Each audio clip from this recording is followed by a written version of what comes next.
My microphone's not on. Okay. Microphone is on. I was gonna start reading the poem, and then it was the wrong microphone. And I'm like, shit, my audio interface. Okay, now I'm supposed to start the stream and read the poem that I introduced the poem.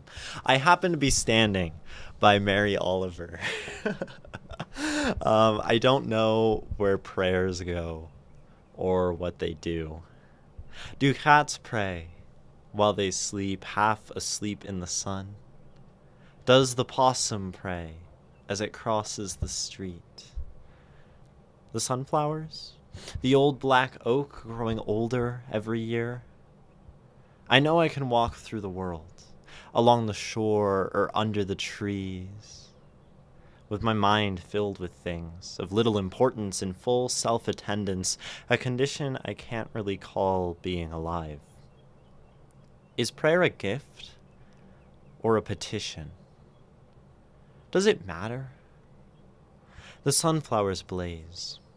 Maybe that's their way. Maybe the cats are sound asleep. Maybe not. While I was thinking this, I happened to be standing just outside my door with my notebook open, which is the way I begin every morning. Then a wren in the privet began to sing.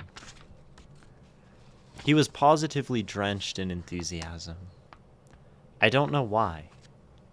And yet, why not? I wouldn't persuade you from whatever you believe, or whatever you don't. That's your business. But I thought of the wrens singing, what could this be if it isn't prayer? So I just listened, my pen in the air. I happen to be standing by Mary Oliver. Welcome. Welcome, you all. Welcome. What lovely humans is what some would describe you all as. Hello, Ishmael, Moon, Nikki, of course, Kath, Zick, Ray, Do. Yeah. Welcome. Welcome to my sanctum. My internet space. Poets love wrens. They do. I love herons. I've written about herons quite a bit, and I might have been writing about wrens. I don't know the difference between different birds.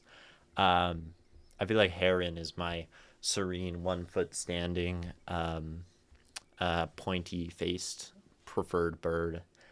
At least historically, I've written at least one heron poem and at least zero wren poems.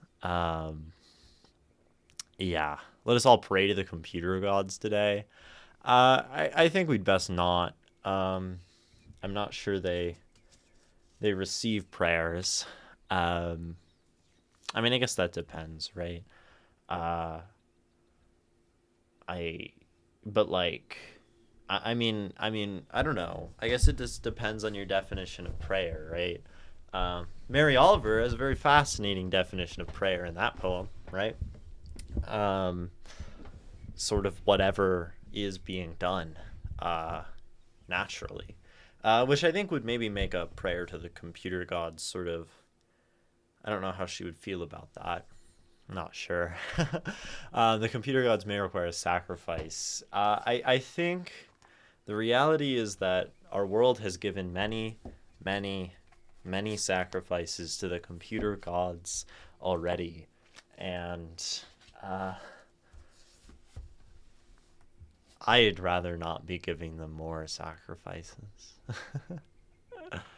Uh, Moon, you say you have something to overanalyze today, which might not happen today because I think a lot of the people in chat right now have submitted things. I've been missing a lot of streams. I've been canceling a lot of streams in my little life lately, so there's a bit of a backlog of submitted poems for me to engage with and read and give my pithy little thoughts to. But we'll see. We'll see. We'll see. All I know is it's the most ridiculous thing I've written, and that's good. expanding the range of our writing is an excellent thing to do, right? Ridiculous? No, like more ridiculous. Let's get more ridiculous. Let's get more tear jerking. Let's get more funny, right? That's how we broaden our scope as artists. Mary Oliver has affected my writing greatly. Mary Oliver has affected my writing probably greatly. She was one of the first poets I was reading. She was the first poet I read, which is sort of true and sort of not. Bukowski is the first poet. Well, W.S. Merwin is the first poet I remember reading, but that was for a class assignment. Uh, and then I bought a book of Bukowski and a book of Mary Oliver because these were two recommendations from my friend. And I opened the Bukowski one first and thought, wow, this guy's miserable and he totally sucks. I don't want to read him. And then some amount of time later, I opened Mary Oliver and I was like, wow, this is amazing. And I am still very, very deeply attached to her poem, Some Questions You Might Ask, because it is the first poem really that I ever like read and engaged with. And actually, it's the first poem I analyzed. Actually, this isn't my original copy of House of Light though, because I gave the copy that has my original first ever time analyzing a poem to a friend. But yeah, I opened that poem and I just sat there reading it again and again and again. And I thought, this is so incredible and powerful. And I just started drawing and writing and you know, underlining things. And so Mary Oliver is very special to me. And I like her work a lot still. It's so effortlessly. It's probably not effortless. I mean, maybe it's effortless. I don't know how she wrote. They're coming out. The nebulous they is coming out with a documentary on Mary Oliver's life, and that's pretty dope and cool. I don't know when it comes out. I don't know who they is, but I saw a trailer for it on YouTube, and it's like a yeah, it's like a documentary, and then there's lots of other like modern artists who are like interviewed in it. It seems pretty cool, and I think it digs into the what I remember from the trailer is sort of the premise is that in her writing she showed a lot of the light and a lot of the beauty in life, and that her life was full of a lot of pain and darkness, and it digs into that side of Mary Oliver that she didn't show on the page. I have one from March 23rd, but I'm being super patient. I'm mostly here to hear poetry. Yeah, yeah, I'm pretty, we'll say, very behind on analyzing things, and that's okay. I mean, behind, ahead, on pace. I don't know what that doesn't really mean much, right? So that I said I've been canceling a lot of streams. I think I'm canceling. No, I know that I'm canceling stream on Saturday too, which is like frustrating probably. Probably. I've been noticing that I say that word a lot. I haven't been very confident in my life lately, which is not entirely surprising to me, actually. But whatever. Don't know where I'm going. My mouth is kind of numb. This is just me talking about random things. Now, I went to the dentist this morning, and now I still have the feeling of anesthetic on the bottom left side of my mouth, and I just can't feel this at all. It doesn't really affect my talking, but I notice it, and it feels funny. It's very distracting, and as you all know, I'm a person who easily gets distracted by the small things and goes on very long mental tangents. So my attention keeps diverting back to The fact that my mouth is a little funny feeling. Yeah. Not to mention that I'm tired. My sleep has been horrible lately. That's why I canceled stream on Monday. Because of like punk show on Sunday, and then it fucks up my sleep, and then it fucks up my sleep for the next many days. Then I get the sleep in order, and then we have another show, and it destroys the whole thing again.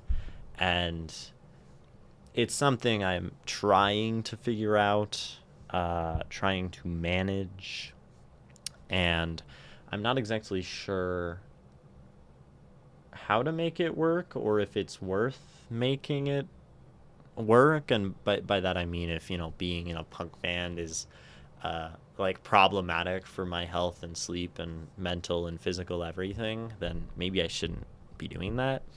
But at least for now, I'm staying in the band because it's fun and it's cool, and I like doing fun, cool things. Yeah, it's a life update. My band had a show on Sunday, and it went well. It was pretty sick. Our lead singer, they have this song called Jaws, which is about basically it's about the rapist, and uh, it's super powerful. And they do this speech about like sexual assault and pedophiles in punk scenes before every time they do that song.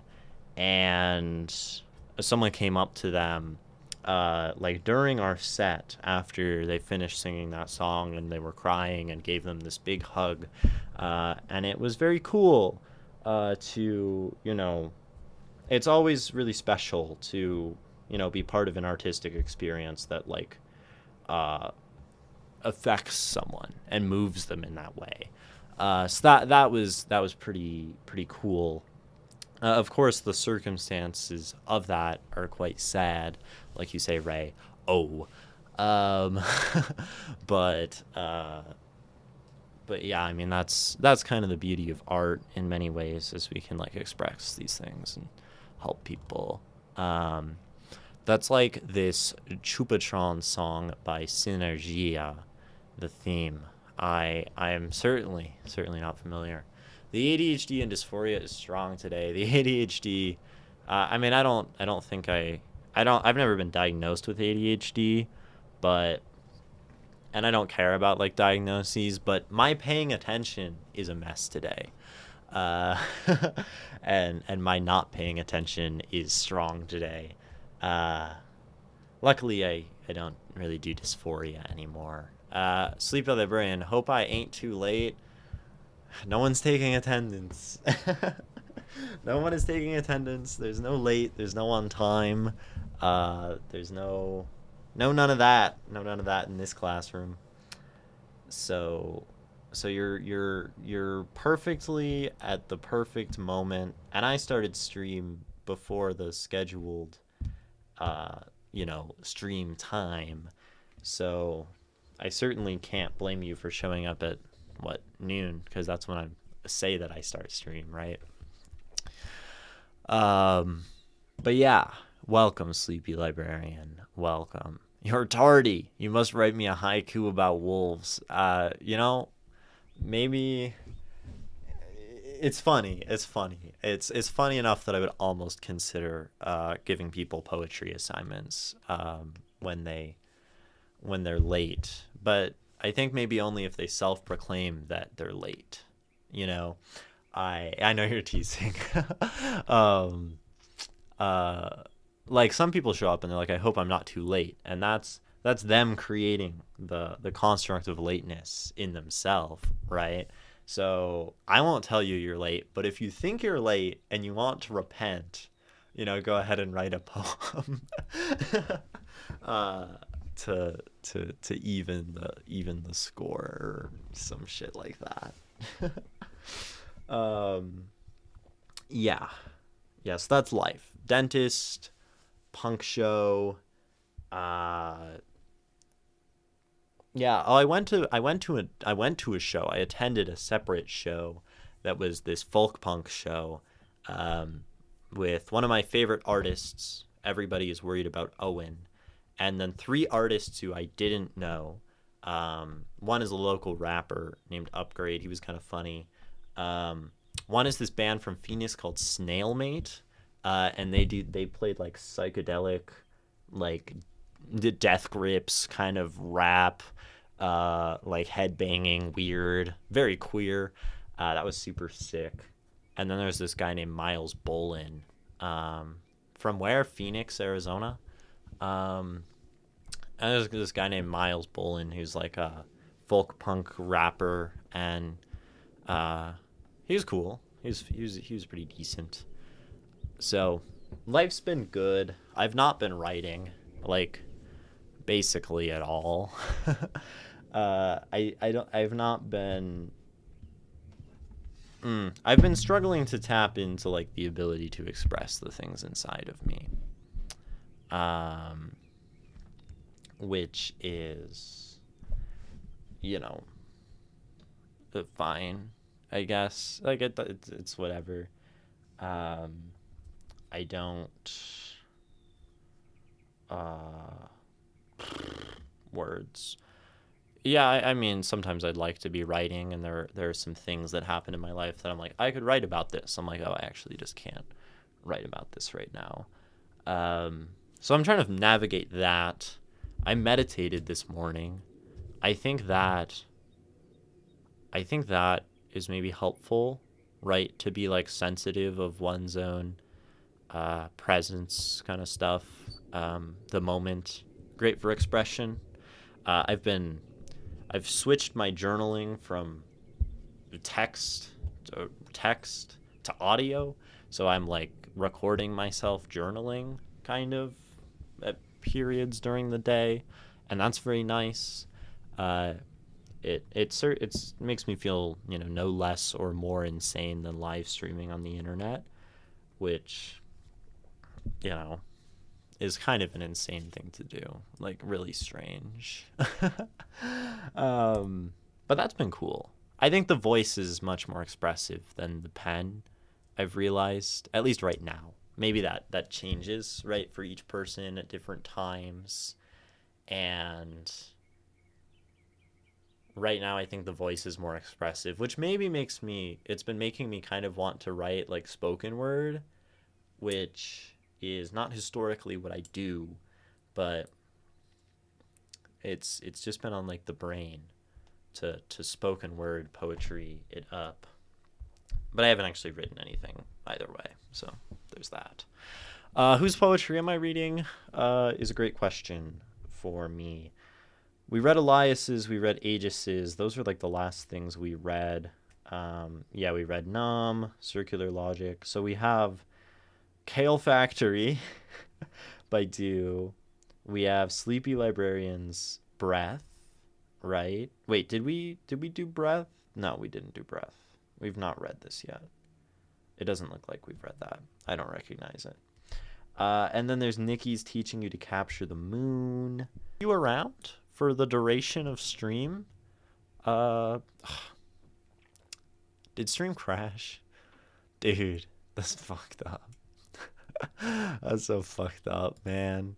Sacrifice it is. Well, hopefully that means like that's the one.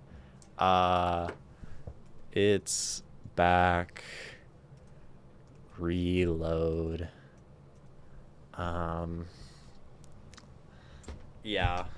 Rip.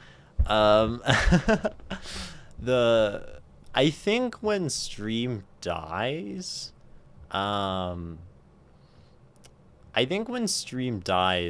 it really only like dies for a second, and then it comes back very, very quickly.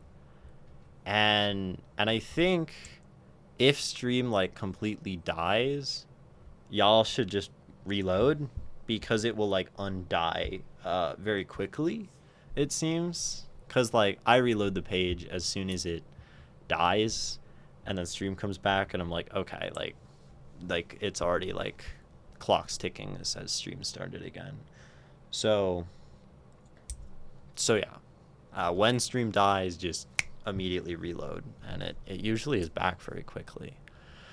That being said, that being said, that being said, I was asking Dew on the Grass if you are around for me to analyze your poem for the duration of the poem.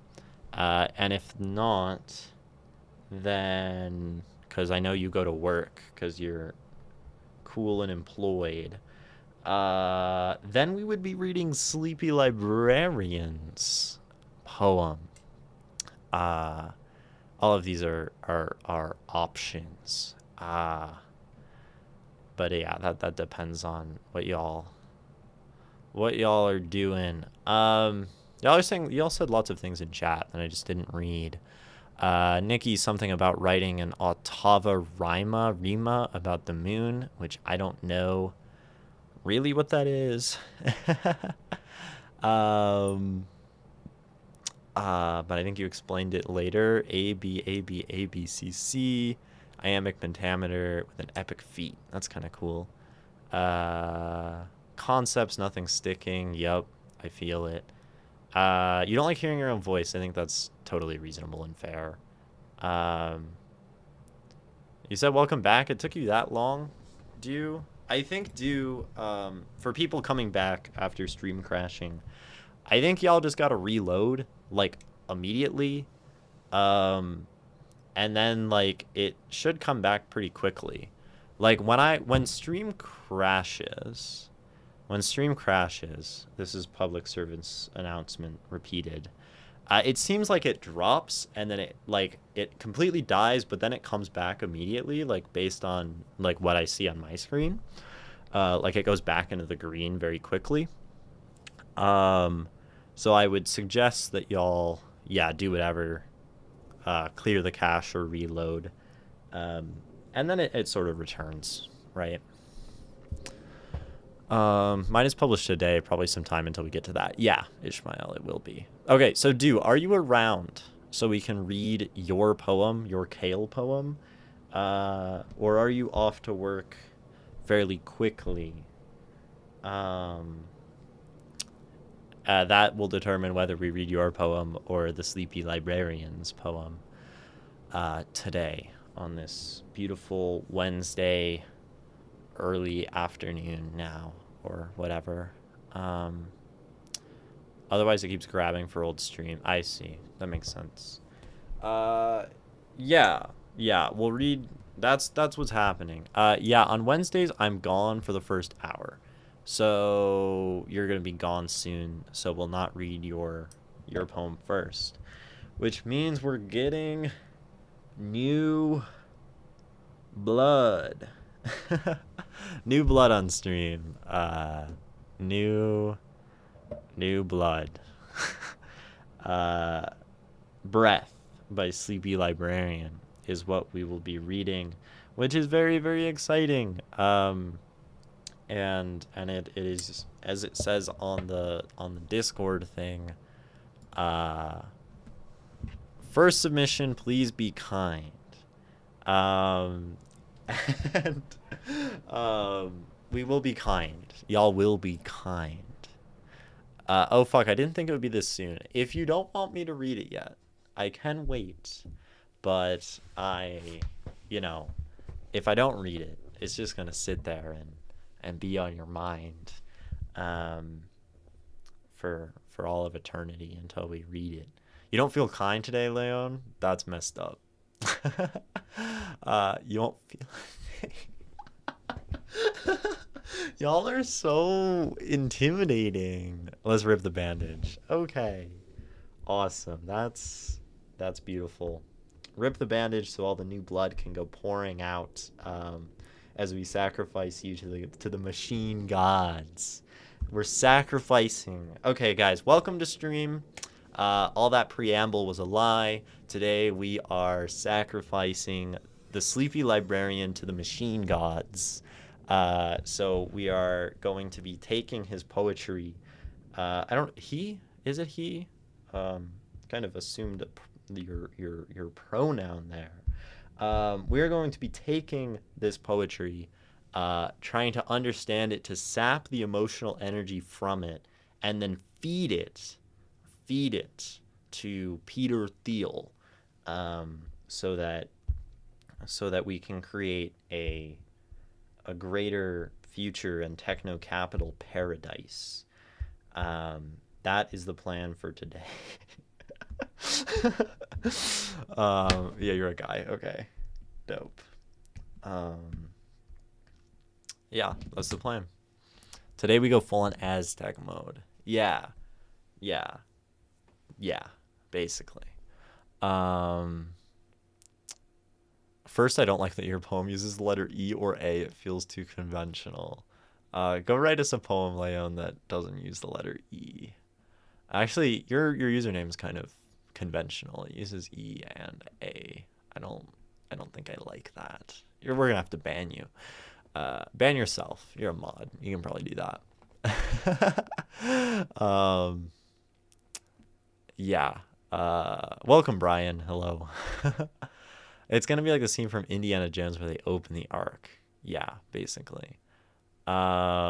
Speaking of, see y'all in a bit. No, I'm conventional too. Yeah. Is 2/3 Lotus? Wait, do I not have any E's or O's? Oh, wait, E's or A's? I mean, E's or A's? I have O-I-O-U. Yeah, dude, I'm cool. I'm awesome and unique and special. I'm so special. Guys, tell me how special I am. Yeah.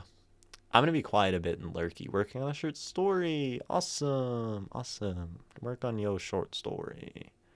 Eres especial. Sí. Soy especial. Okay.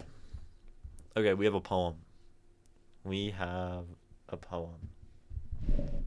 And we're gonna make sure the camera is kind of straight.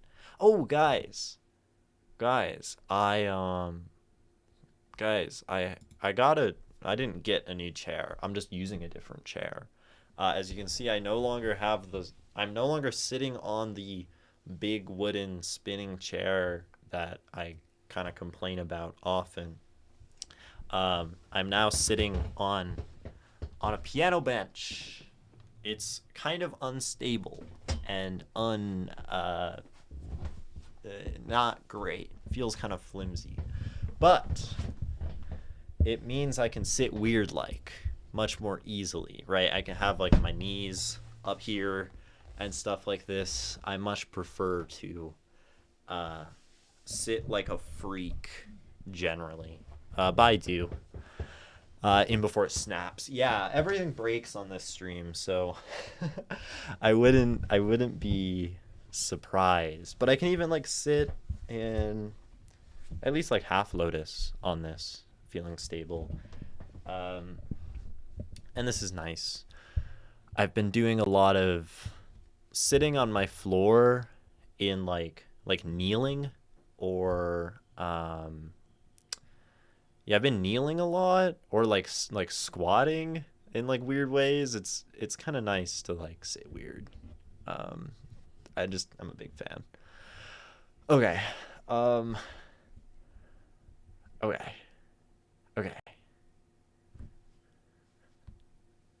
Poem. This is Breath by Sleepy Librarian. And the only notes we have at this point from Sleepy Librarian are first submission, please be kind. That being said, if you do have any other things you want me to specifically look into in this poem, things you want to call my attention to, questions you might have, some questions you might ask, please do type those in chat, right? Librarian. And if you don't, that's fine too. This is not me soliciting explanation of the poem, but more so, you know, directions you'd like to see me go. I'll probably comment as we go. Okay. Well, then I think that means we should go, right? We should go. We should read this poem. Here is Breath by Sleepy Librarian. I see bubbles rise above me to the surface. while my lungs fill with water until they can't serve their purpose. I reach for air, but it doesn't come to me as I sink and drown in something I'd call poetry. Nerves flare, and panic spikes when another wave arrives, drives me deeper, my lungs feel riddled with knives. Drowning in your past sounds like drowning in your past sounds like a joke till it happens to you, and you're forced to swallow water by the gallons. Unachievable goals and forgotten passions drift on past, and laughter turns to gurgles when breath runs out at last. No more bubbles rise up now. None reach the surface. Just a choked silence left, where my body loses its purpose. Breath. I think this poem, like, first impression, I've been thinking a lot. I've been talking a lot on stream about the sound of poems, I feel like, in the last few months. And, you know, for a poem called Breath, right, I think it does a great job, just on surface, right, of, like, having these lines that flow into each other and these pauses, and there's some, like, sort of surprising places that we have, like, line breaks and commas, and then we have some lines that really push into each other. I think, like, especially in these, like, second two stanzas, I was really caught by second two stanzas, second and third stanzas. Right, we kind of really push through. Nerves flare and panic spikes when another wave arrives, drives me deeper, my lungs feel riddled with knives. Right, it kind of just tumbles out that line into the next. And then we have this, like, unachievable goals and forgotten passions drift past, and laughter turns to gurgles when breath runs out at last. And by the end of that line, you're, like, out of breath. You know, I think there's a nice, like, command of pacing, I think, is something that I just kind of notice on first observation, first look. That's just something that sticks out to me within this poem. I'm gonna read it again, because first glances are first glances. I like it. Am I being too nice now? No, you're not. You can be nicer. I see bubbles rise above me to the surface, while my lungs fill with water until they can't serve their purpose. I reach for air, but it doesn't come to me as I sink and drown in something I'd call poetry. Nerves flare and panic spikes when another wave arrives, drives me deeper, my lungs feel riddled with knives. Drowning in your past sounds like a joke till it happens to you, and you're forced to swallow water by the gallons. Unachievable goals and forgotten passions drift on past, and laughter turns to gurgles when breath runs out at last. No more bubbles rise up now. None reach the surface. Just a choked silence left, where my body loses its purpose. I like that surface and purpose are the only non-rhymes, to emphasize that surface is purpose, but I might be jumping the gun. Surface purpose, me, poetry, arrives, knives, happens, gallons, past last surface purpose. Oh, and we surface purpose. We circle back on this one. I didn't even realize that. I mean, they're slants. They're definitely slants, right? They're pretty close to rhyming. And then we have this like happens gallons, which is like also a kind of close to rhyme. These right are definitely our less strictly rhymey rhymes, and then come to me poetry. Um, Wave arrives riddled with knives, and then it was like past and last are just very very straight up rhymey. So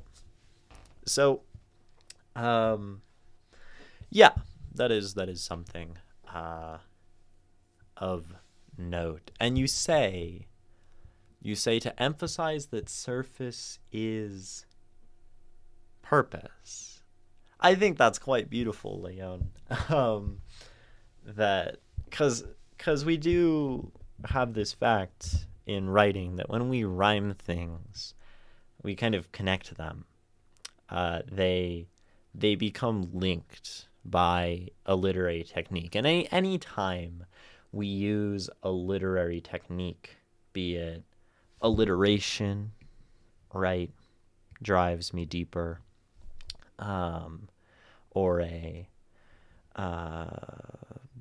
I don't know. There's probably others in here, right? It connects these words. It makes them feel right, unified. Just I mean they sound the same, right? They evoke each other. So the idea that it suggests that surface is purpose, I think is cool. I think it's a nice like um, added kind of outside the text interpretation, or like implied maybe, right, alluded to, because like what's the point, right? The poem is breath. We're talking about drowning, and as one is drowning, one would like nothing more than to surface, to take a breath, to be able to breathe. So I like that. Yeah. Yeah, I prefer to write in full rhymes. Interesting. Well, I think you use the slants well here. Those rhymes are pretty clever too. Happens gallons, you have to actually speak English to know it rhymes. Yeah, and I think rhyming is, I would say, like, I think of rhyming as pretty strictly like a sonic tool, a tool of sound. And it's very hard sometimes to pick up on rhymes if we don't have like proper pronunciation. So that kind of makes sense, right? Love a good slant. They're so sonically pleasing. Yeah, slants are nice. Slants are nice, and I think they do an interesting thing. Like we have slant rhymes and we have like I don't know, straight rhymes, perfect rhymes. Um, Not sure. But these things, slant versus like rhymes, I think they accomplish very different things, and it always depends on the context. But something uh, I always notice with like particularly end line rhymes and end line slants is that when we end a line with a perfect rhyme, right? I reach for air, but it doesn't come to me as I sink and drown in something I'd call poetry. These to me often feel like they land, they conclude, right? They like finish an idea, especially when they have a period, and we're doing that here, right? Another waves arrives, my lungs feel riddled with knives, right? We land on those. And slants often have this way of like leaving us a little less certain or continuing to push us forward.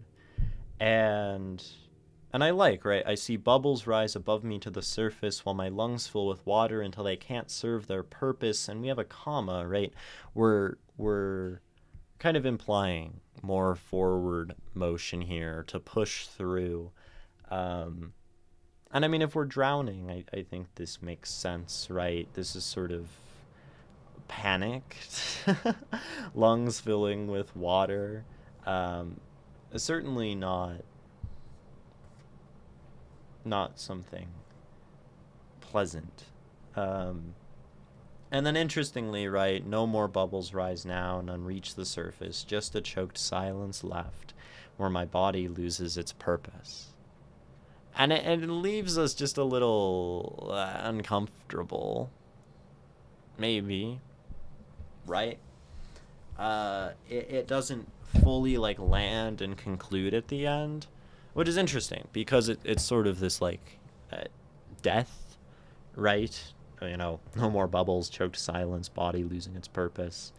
It's a death, but it's also like not a death, kind of. We're talking about drowning in the past, um, and and I mean, like, arguably, one could say that drowning in the past and trauma could maybe be like a suicide thing, but it doesn't totally feel like that in this poem. I guess I'm not sure, um, but the death sort of lands less in a less final kind of way. So a little meaning, I guess, behind it. I used to suffer from, I don't know the medical English term, but pretty much trauma paralysis, which to me felt like drowning in your past, kind of, because all your mind is filled with our memories. Oh, so you're sort of like stuck in memory and like just okay. Yeah, I think I don't know if panic attacks. I mean, maybe, right? Like, there's also like PTSD, which if we're talking about trauma, right? Remembering something and entirely freezing up is maybe another term we might use. Not to like diagnose or whatever, right? A little worse than that, like over the day periods where I pretty much don't move. That sounds terrifying, right? Um, yeah. Relates to a given situation that causes it, or like shockwaves from the past randomly coming. Yeah, PTSD isn't fun. It is not. Yeah, not fun. Um, so do not recommend. um, yeah. So I mean that certainly gives us like the broader context of the work, um, the sort of explanation, right? Feeling stuck, feeling unable to move, drowning in the past. Um, I like this idea of drowning in the past a lot. Um, Drowning in your past sounds like a joke till it happens. Um, because I think we often have like water just like generally in literature used to describe time often, right? I think like it has this sort of connection, this fluid, this constant motion, this sort of intangibility, and like memories, right? And like looking into a reflection in a pool, or like a divining pool, like time and self are very involved with water, right? And it's also cool because like memories, I guess, to me, um they're like a dark place, and maybe that's not the same for everyone, but they're kind of like murky, they're kind of cloudy, and definitely in this poem they are, uh where we're talking about something kind of surging up that overwhelms, that one becomes lost in, that, you know, losing kind of agency over one's body. um and I mean, we even have like, I see bubbles rise up above the surface, and I think we can sort of imagine, you know, um if we're to place our like film camera within this poem and like set it as a scene, right? um just looking up, seeing like the sort of strange refracted light at the top of the water, and like a few bubbles going up and like sinking further into darkness, and then like unconsciousness and darkness. Um, so so it makes sense. I enjoy the use of that. And then I think also like the inability to breathe, the inability to move, the sort of like, um, biting pain in the chest. These all um, nicely evoke the feelings of, I mean, Leon jumps to panic attack. I think also PTSD, but and any of these sort of like really acutely paralyzed mental states. I could imagine like sleep paralysis even being described in a similar way. Um, and right, something about it that I think is cool here. I mean, it's interesting. We read a poem on stream about panic attacks that was like about hurricanes. That was by Brian, I think, and that was a very similar kind of feel. But I like I think it's cool, like, right, something you're forced to swallow by the gallons. This idea that like we're not have no agency over like the memories that we have in the past, and that we're continually having more memories, and the memories surge up from the past and they're like inescapable. I think it helps this poem with this feeling of helplessness, right? um and then that kind of goes nicely into this idea: unachievable goals, forgotten passions, things we failed, things we couldn't do, um, things that we lacked control and agency in. Um, right, laughter turns to gurgles. Um, almost evokes maybe that there are like beautiful things in the past too coming up, um, but like maybe even a beautiful memory in that state is bad when you want to just be able to move, right? Um, that's sort of maybe how that particular line feels to me. Um, yeah, so I like I like the water thing. Um, this thing that we're like present in and have no control over. And I mean, even we have the idea of like the body itself being, significant amount of water. I think all of that like works really well together, and it makes this line, as I sink and drown in something I'd call poetry. Uh, it makes it really like unique and stick out of the poem. I don't think in a bad way, because we have this, right. We're like drowning, and we're drowning in the past, and we're drowning in passions and goals and memories and all of this stuff, right? But then it's also like as I sink and drown in something I call poetry. And I mean, I think there's a few ways that that gets read to me, that we have like a sort of poetic irony, right? Some people will talk about like things in their life happening as poetic or poetic justice, things that sort of have this beautiful irony to them.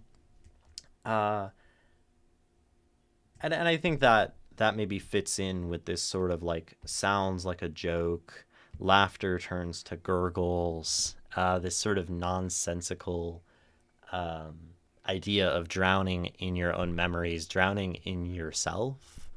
Um, uh, I think those ideas like nicely tie into each other. Uh, there's even this cute like riddled and joke, just sort of having this, I don't know, um, proximity within the line here. Uh, you know, riddles, jokes, right? Um, but yeah, so we have that, like drowning in, this sort of strange poetic thing. There's like the meta interpretation of like sort of referencing the poem itself. Like whenever we mention poetry within poetry, we get this self-referential kind of thing. Um,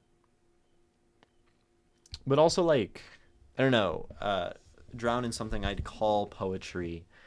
Um, like, I mean, it like these things kind of intertwine, but it's like, I mean, it's odd because it's cool. It's cool because we describe the event happening in poetry, so then we are sort of drowning in poetry, right? That's like one way to read this is it's just kind of calling to itself, which contains some of this irony and like some joke in of itself.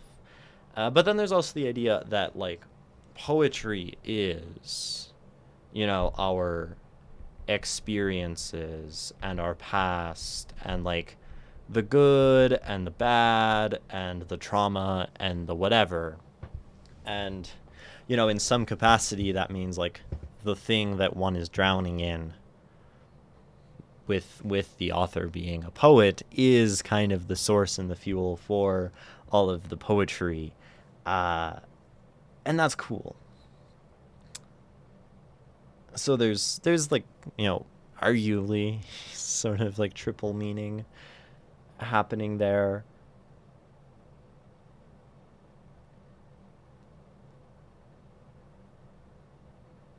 And then there's even this idea, if we want to like keep drawing lines between things, of like breath, right? And like some people like straight up define poetry as like the breath.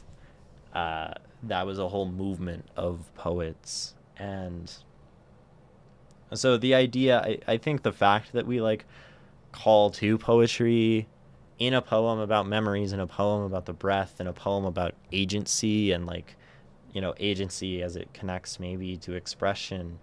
I mean, poetry is like expression and that requires agency.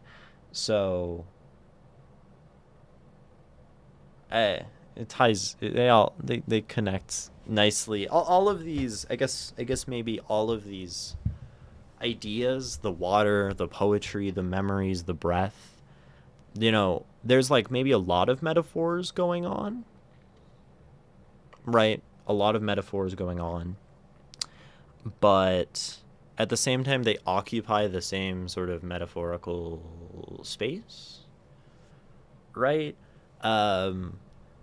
Where this is always like a vibes thing to me. It's a vibes thing, but like sometimes I see poems that mix metaphors. Right, this is what we're doing. We're mixing metaphors. And sometimes we take metaphors and we're, describing myself as, I don't know, like some bird. And then we're like suddenly describing myself in reference to some entirely different contrasting idea, like, I don't know, something very technological, a computer. Those are very far away from each other. And then we're like jumping over to some like abstract religious sort of metaphor symbolism going on. And that's one way to mix metaphors, is to like grab all sorts of different disparate sort of disagreeing metaphors and like bring them together. But then in this case, right, the metaphors that we're using, poetry as a metaphor, the breath, I guess the water as a metaphor, even the drowning itself, memories, right, as maybe the other side of the water metaphor. I think they sort of are very similar feeling. So when we take different metaphors, we still don't like lose the vision and the focus of the poem. I think that's good here. Side note, my mouth is almost done being numb. I can like feel it slowly like losing its numbness, and I can like feel my bottom left lip again, and that's pretty great. It just is like a little bit tingly, um, but that's kind of the feeling it had when they first put in the anesthesia at the dentist. So we're almost there. um, ah. Um, okay, let's see. Well, mental health is the most important thing. Oh, wait. I struggle with it, isn't diagnosed. Even when it gets diagnosed, they don't like writing it down. That's like the PTSD stuff. Well, mental health is the most important thing in this age of humanity. People have a bit of something at various level of criticity. It's very important to try to see a specialist and not self-diagnose. I mean, that's a like moderate take. And there are more extreme views on all of that than maybe I occupy. Um, Groundhog Day. What's sad is I don't think anyone takes me seriously as someone who didn't get it from military service. Yeah, I think people with PTSD who aren't military, definitely, or like, and people with like CPTSD definitely get like disregarded pretty often, right? Definitely a double. It's supposed to be poetic irony, yes, and a little unseriousness. But also, I write mainly about my past, and this poem is about drowning in the past. Yeah, yeah. I mean, it works, right? Um, it's sort of odd because it's like on the nose, and then it also like kind of isn't. I don't know. Lung and knives definitely a bad bronchitis. Sure. Um, I also like using metaphors as metaphors, but also like very real things. Like the riddled with knives is kind of a nod to self harm. Yeah, I think that's cool. When we can use the metaphor, but then point to something real, um, and evoke that. And I think that didn't like jump out to me immediately, but it's like a nice nod, right? Because yeah, I mean, like the image it evokes, right, is probably like the pain in the chest and like the inability to move. Um, and like self harm is usually probably, I guess some people cut their chests, right? Um, so there's that. But yeah, I think that's good. I like those subtle things. Um, we need more extreme takes. Go to a shaman, right? Um, yeah. Okay, yeah, we do have an ad break, unfortunately, because we didn't make suitable sacrifices to the machine gods. Um, so we'll take a moment and then come back to this poem. In this moment, stand up, you know, ascend from the chair, right? Drink water, get a snack, look away from the screen, move. Moving your body helps it not die. Um, Resting your brain helps it not get, I don't know, like sad and overstimulated and ill. Yeah, and stretching helps your things not be stiff and broken. Um, but yeah, we'll be back in a moment. Don't watch the ads. Yeah.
I'm back. Welcome back.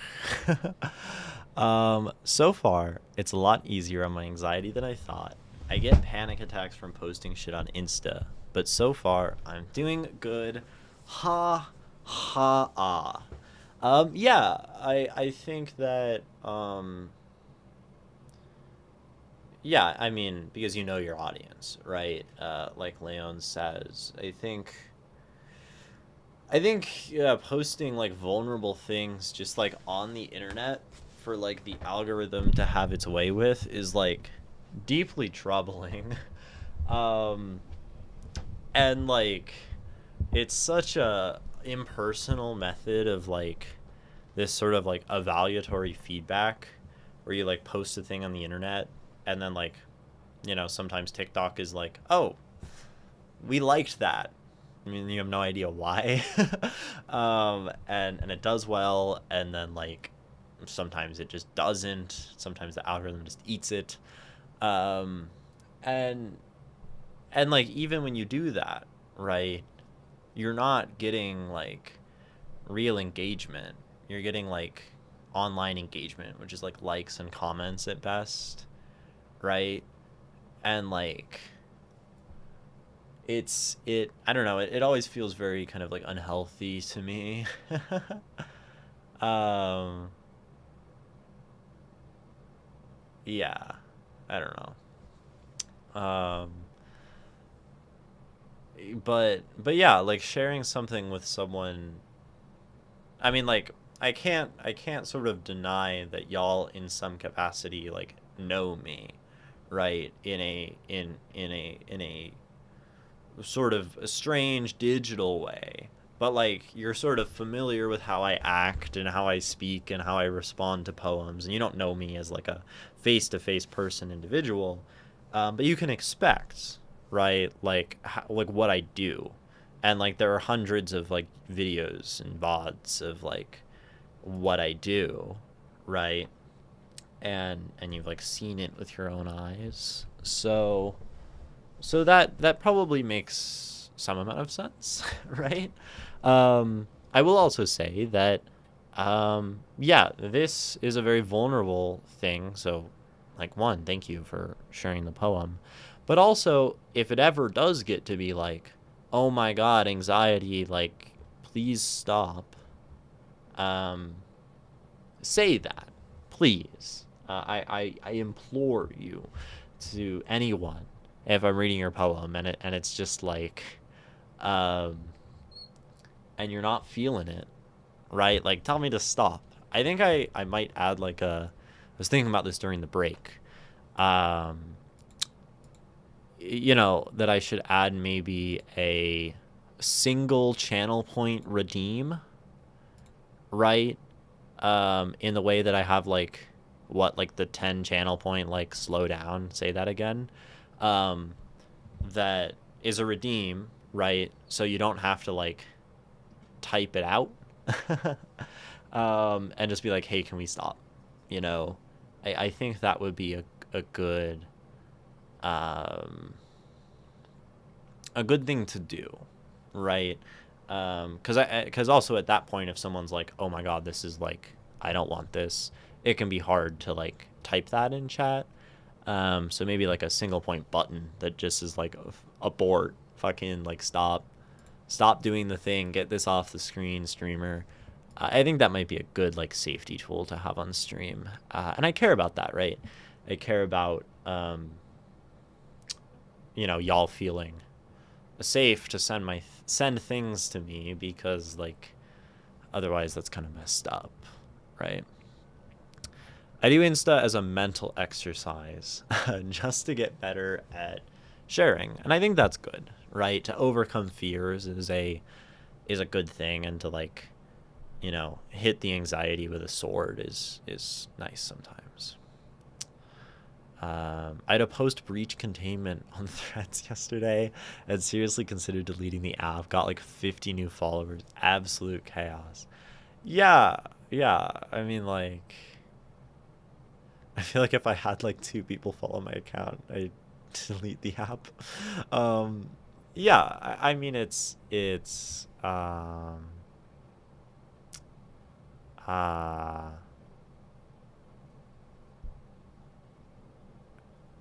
yeah, it's hard. The online is hard. Could also be a little bad, maybe. If I had that button, I would press it. Well, this is probably a good thing for me. Yeah, and I guess that's an interesting point. Um, that, but I think, huh? I don't know. Yeah, I mean, um, yeah, but it like might like there are definitely cases.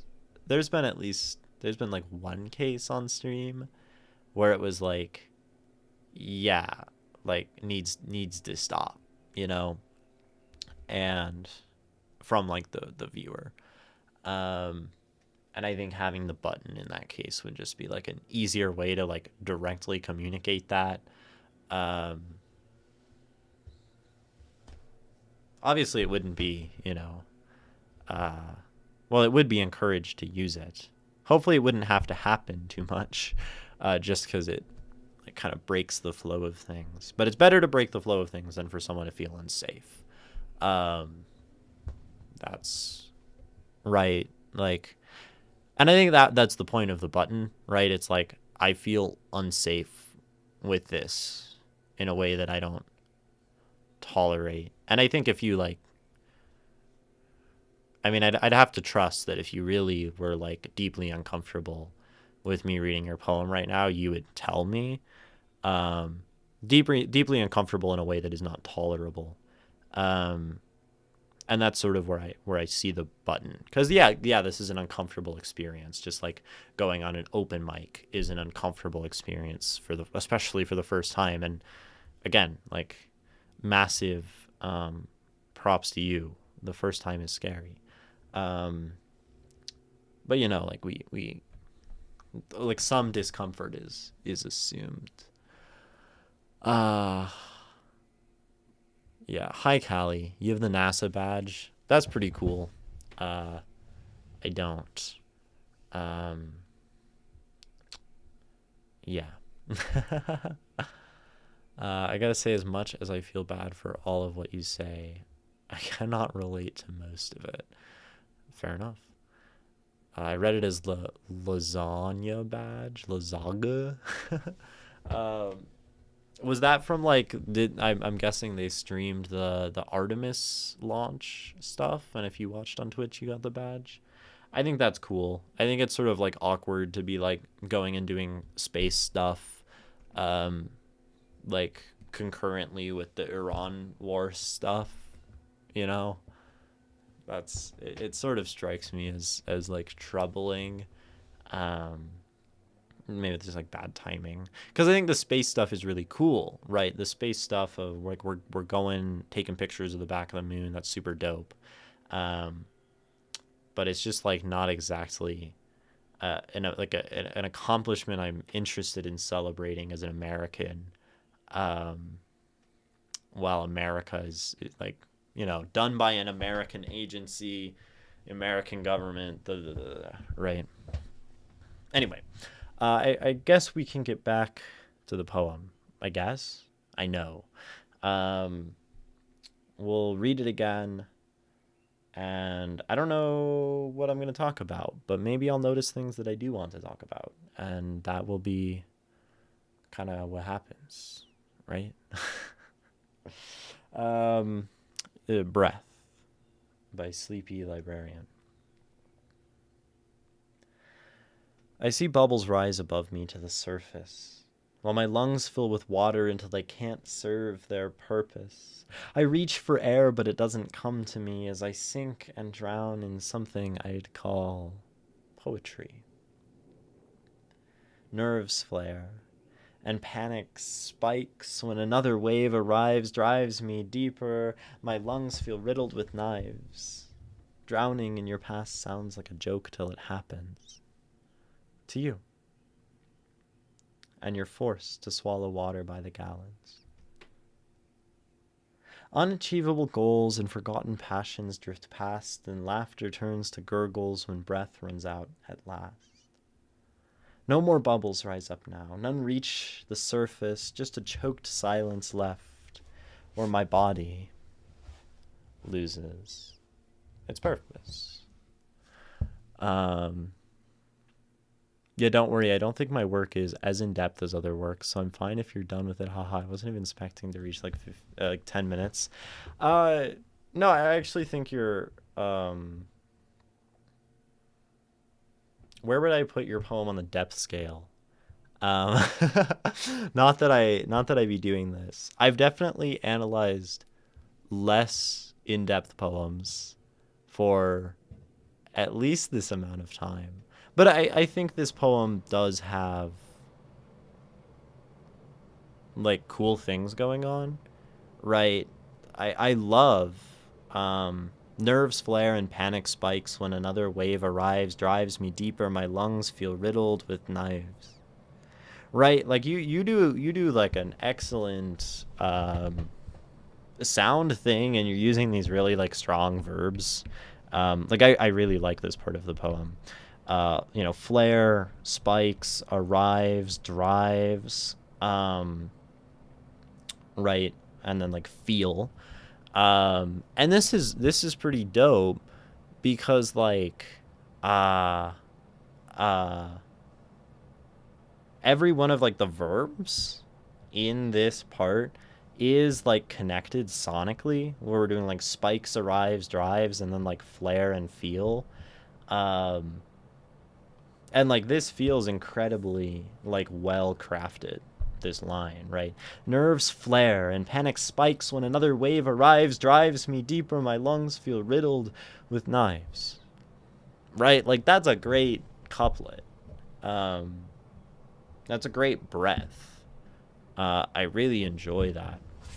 And no, and I think like you're using like a number of different metaphorical things. There's like some pacing that's like dope, and I mean that's all on the level of like literary techniques. I suppose that's the one I default to, which I'm trying to get away from, but I think it has like a respectable amount of literary depth. And then of course the other kind of depth is like maybe the emotional one. And this is the one I like struggle to talk about on stream usually, to like engage with poems as emotional objects, which is something I see as an incredible weakness and pitfall in my analysis. But then like emotionally, right? Yeah, let me read this again and think about my feelings. This will be good for me. So my brain, I don't know how reading poetry works for other people. I don't know how reading poetry works for other people, but I read something and I default to thinking about like this stuff and like literary techniques and all that bullshit.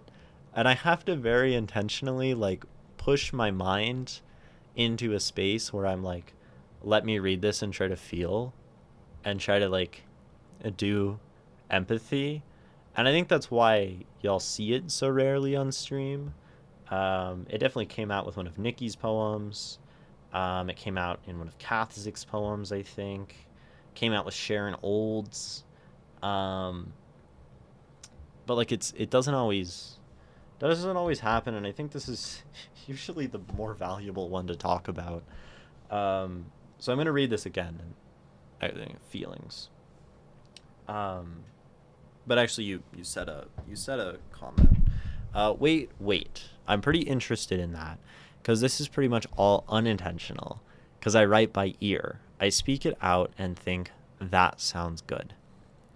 So this is like an interesting thought, Sleepy Librarian, right? Because you say it's pretty much all unintentional, right? And I mean, it's an interesting question to think about like what even intentional means, maybe, in poetry. Like when we're writing poetry, like what is intentionality is a really not important, but a curious question to ask.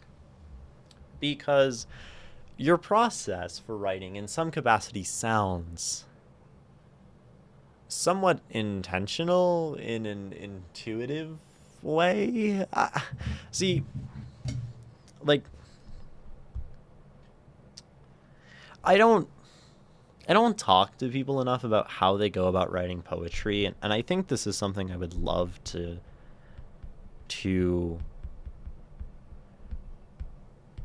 know more about.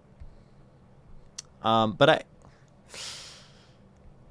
so we have like the intentional to intuitive axis, I think is what I would put as the opposite of intentional.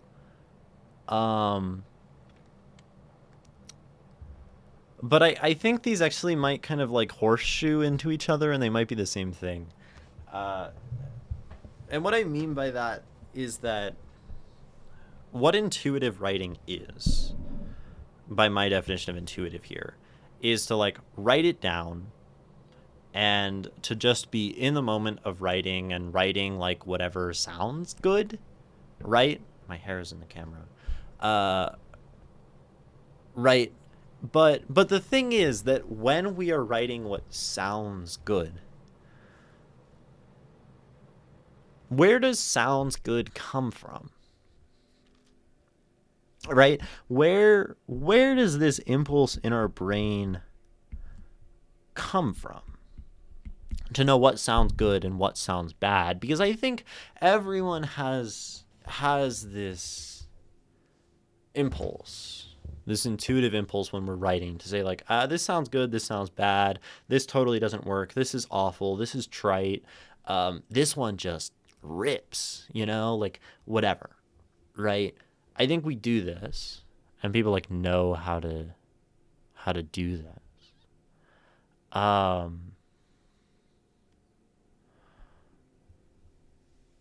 So like where does that come from? And I think I'm asking this because like we get sounds good from like reading, right? And having like preference and like iteration and practice. Maybe practice and iteration are kind of the same thing. We get this from listening. We get this from, other forms of art. We start to develop like artistic taste. And then usually our taste, I think, like feedbacks back into our own writing. And I think all of this stuff happens very intentionally and very consciously. Like we'll read. And we still unintentionally have preference. I don't think we really have control over like the things we enjoy or don't enjoy necessarily.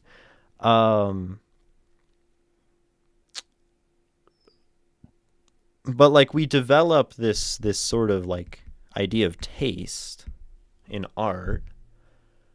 And then when we go to write, I think even if we're not thinking about like,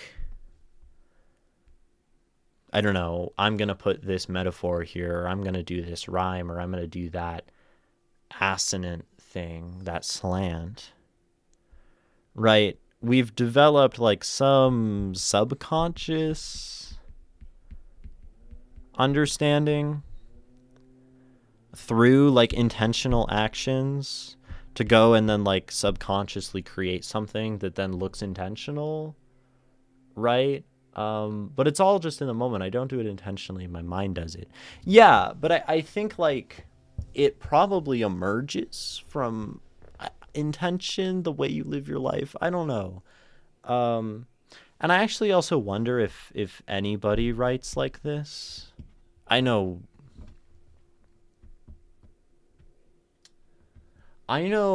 maybe, I don't know. I know one person that I could say confidently like writes intentionally. he sits down and like plays games with poetry. He says, I'm going to write a poem that's entirely alliterative. Every word is going to start with A. He did that for, I think, like most of the letters of the alphabet. Um, and he like does all these things with rhyme and metaphor. And like, I don't sit down and write and like do anything intentional.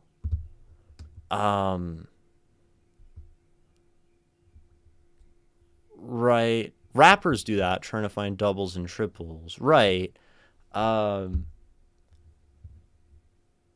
like there's a idea of that being like technical or technique, right? Um, very rarely do I do something with intention. Yeah. But I do think like our intuitive sense for things usually develops through actions we take intentionally, right? The art we decide to consume, the things we decide to read, the things we practice if we practice certain things poetically, the music we listen to, um, even just like the actions we take through our daily life, probably contributes. Well, it definitely contributes to the things we like, and the thing we like, I think, contributes to our intuitive sense of writing, which means there's like some underlying intention there. I'm not sure. It's an interesting conversation.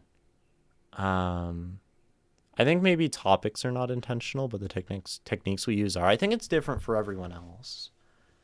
Well, different for everyone, right? Not everyone else. Different for everyone. Where, sometimes I will sit down and say like, I want to write a poem about this, right? Intentionally choose a topic. Very rarely are my techniques, despite how much I talk about it, intentional. I think they come out pretty well because I talk and think so much intentionally about this stuff. But something I do in analysis, no matter what, which is sort of contrary to all of this, is to assume intention. To assume that everything on the page is there for a reason, right? That it has purpose. To try to like give everything on the page like the chance it deserves and not discard it as like, oh, this was probably an accident, right? And I do that for the sake of like the activity of analysis and like the game of looking at words. Cause like, sure, I could say that spikes and arrives and drives and feel and flare are just entirely an accident. But if I just discard it as an accident, then I like lose value in like my enjoyment of the analysis. So there's that. It would be less fun. It would also be like probably frustrating if I looked at something someone did intentionally and then assumed it was unintentional. That'd be kind of mean, right? But I think unintentional things can feel intentional, for sure. I mean, obviously this is the case because we're talking about this line is unintentional, and Leon says that it felt intentional, right? Like this is something that just happened in our existence in front of us. And like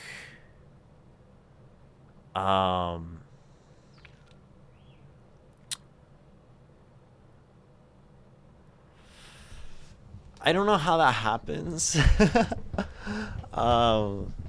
That's a pretty like and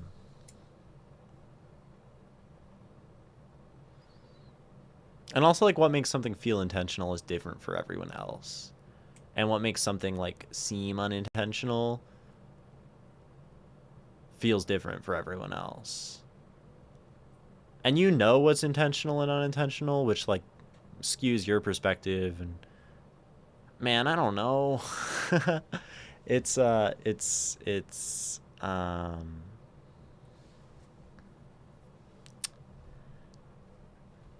I don't know.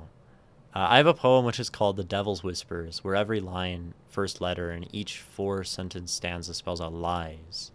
Probably the most intentional thing I've written.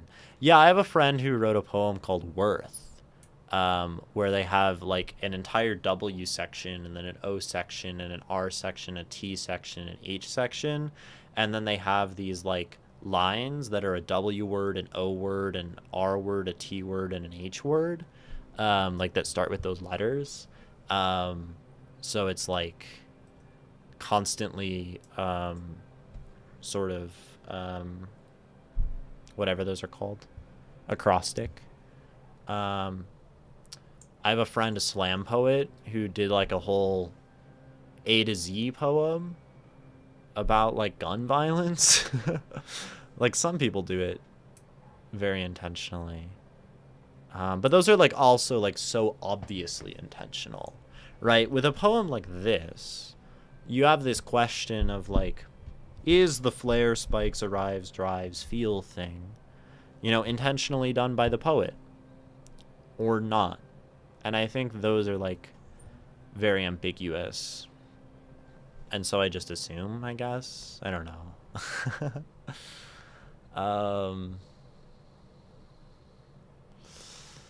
Yeah.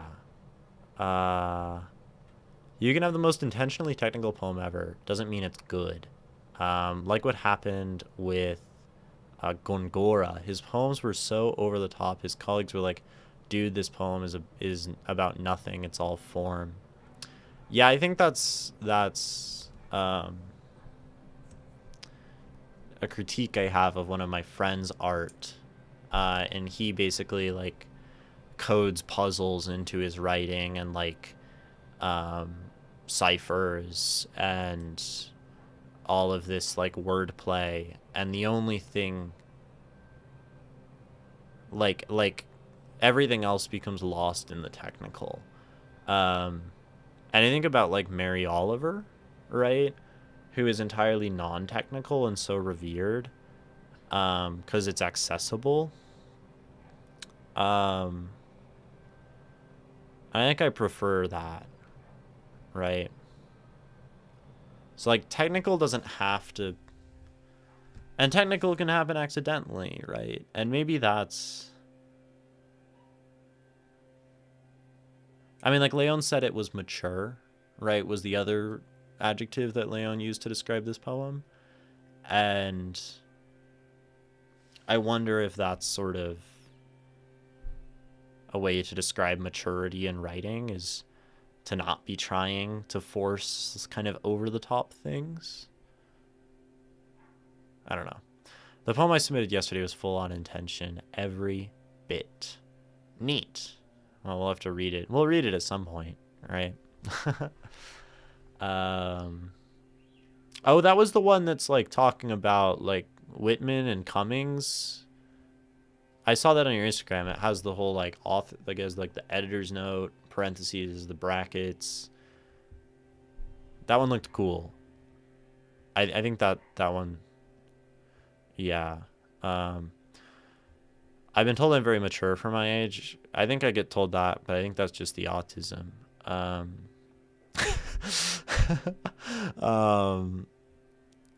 don't know if you're mature as a person. Yeah, I'm definitely not saying that. But because I don't know you. But I do think, and that was me more speculating on what Leon said, of like, Leon said it feels mature. I think it's an interesting idea to think about like defining maturity within poetry and what that means.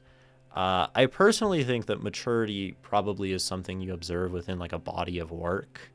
I think to me, maturity implies like having something and then it changing and getting more focused or more distilled or better or more true. I think to me, maturity is about changing. And I think um to me um to me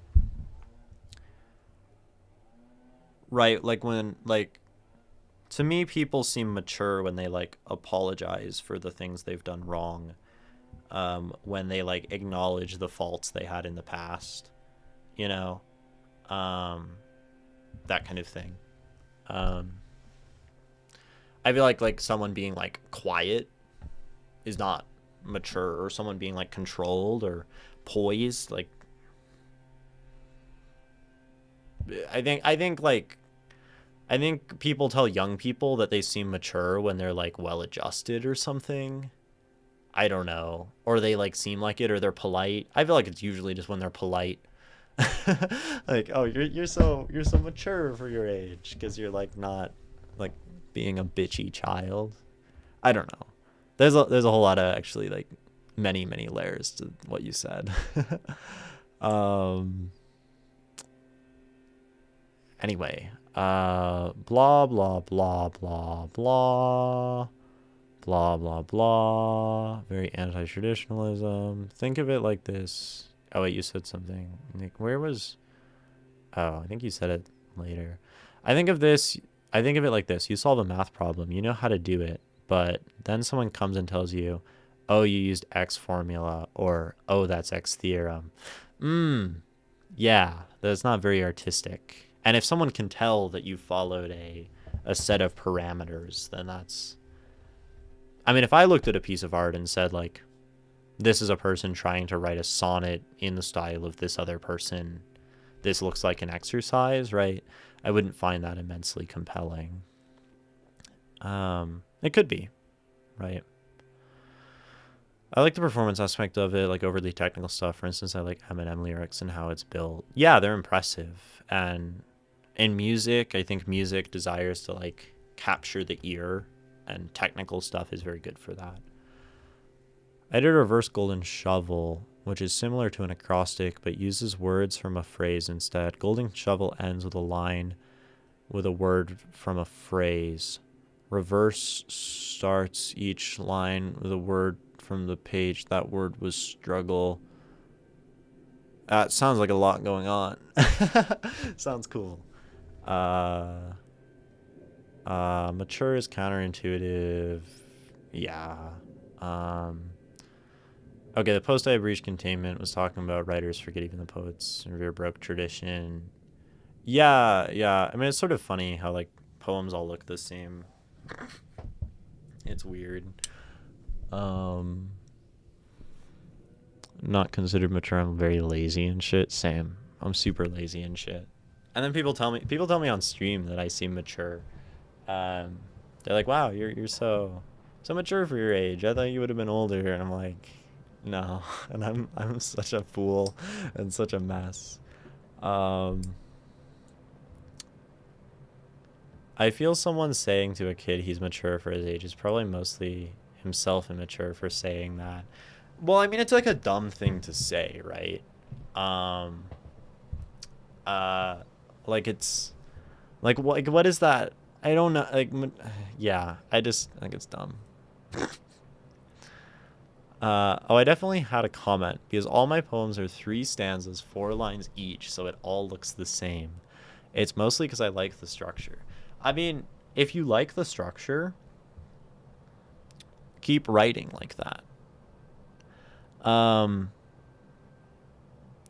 A lot of my poems are like the same. It's not always the same in terms of like exact lines and stanzas, but they do have a shape to them. They do have a kind of form. I think at a certain point, like if you like it and it keeps you writing, then there's nothing wrong with writing 4 lines in 3 or 12 lines across 3 stanzas, right? It works. It's like a comfy length. I think at some point, you know, you'll get bored of it, probably. Maybe you never will, right? Basho wrote a book this thick of, well, not a book, right? This is a collection, but of haiku, right? I don't know how many haiku Basho wrote, but that looks like 700. Basho wrote 980 haiku. You know, um, so it's not like entirely useful to just appeal to authority and be like, oh, Basho was a great poet and he did this, so you can do it too. But if you enjoy it and it works and you like it, then keep doing it, right? And if you get bored of it, definitely don't be afraid to change, because you'll probably want to keep writing and you'll need to do something else to stay engaged. I'm at that point right now. I am extremely bored of the poetry that I've been writing for the last few months. My poetry writing just like really trailed off, and has kind of like taken a nosedive. And I realized it's just because like I'm not compelled by the way I was writing anymore, right? So I need to change something. And I've been thinking about that change being the spoken word, right? And doing more spoken stuff. I've been, one option for the change is this stuff, with the walls of text and whatever. I'm not sure. But like artists, there's nothing wrong with adapting. But again, if you find you continue to like the form and you're always able to fit what you want to say into, quatrains, 3 quatrains, like keep writing 3 quatrains. That's the fancy word for it, if you're wondering what the fuck I just said. Quatrain is a 4-line stanza. Qua 4. Couplet, couple, 2-line stanza, or just 2 lines. What are other ones? What's a 3? Is a 3 called a... I don't think it's a tetrain. A tercet. Like try, like 3. That one's a little further away. And a Coltrane is a saxophonist. And an octet is 8. And Coltrane might have played in an octet at certain points. He also probably played in many jazz quartets, but a quartet is not the same as a quatrain, because a quartet is going to be 4 musicians on a stage. A quartet could also be 4 separate poems underneath the banner of one large work. And if you had 4 of them, you would have 4 quartets. And then we're talking about a guy named T.S. Eliot, who wrote a piece called 4 Quartets, I believe.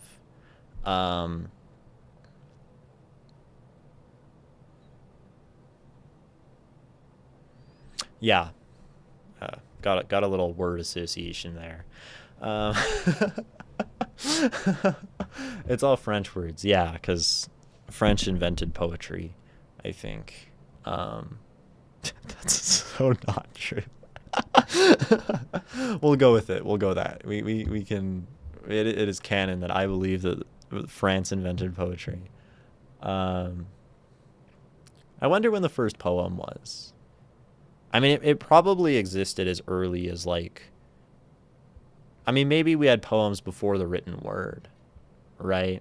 We probably had poems before the written word. I don't know. Do we think, like... I mean, people were singing.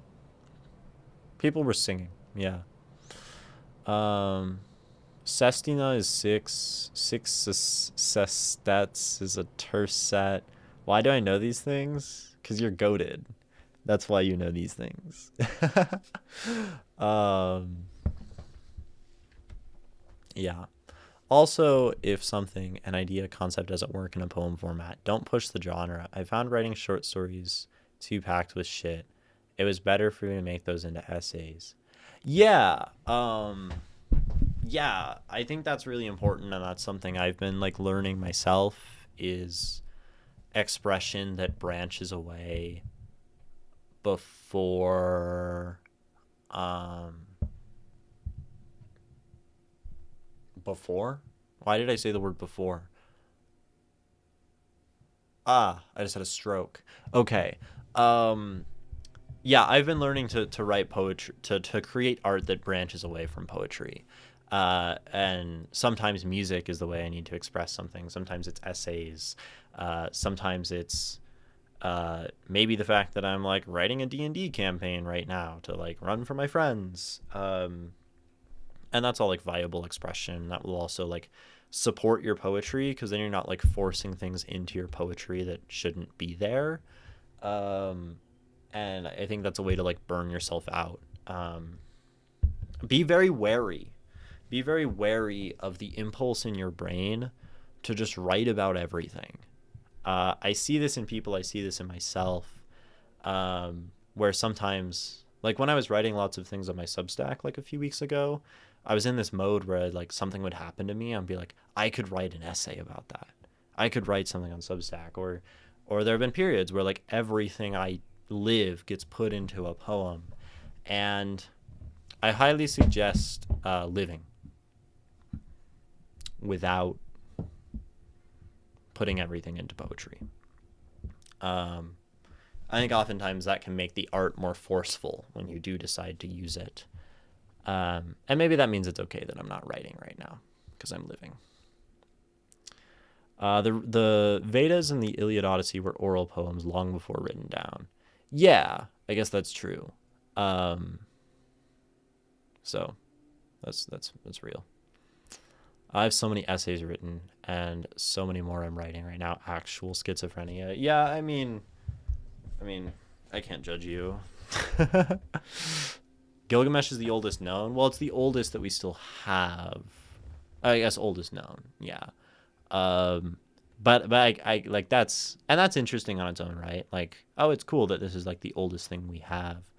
But like, imagine like how many thousands of years or tens of thousands, or hundreds. I don't know how long humans have been speaking, but like there was probably so much poetry before that, right?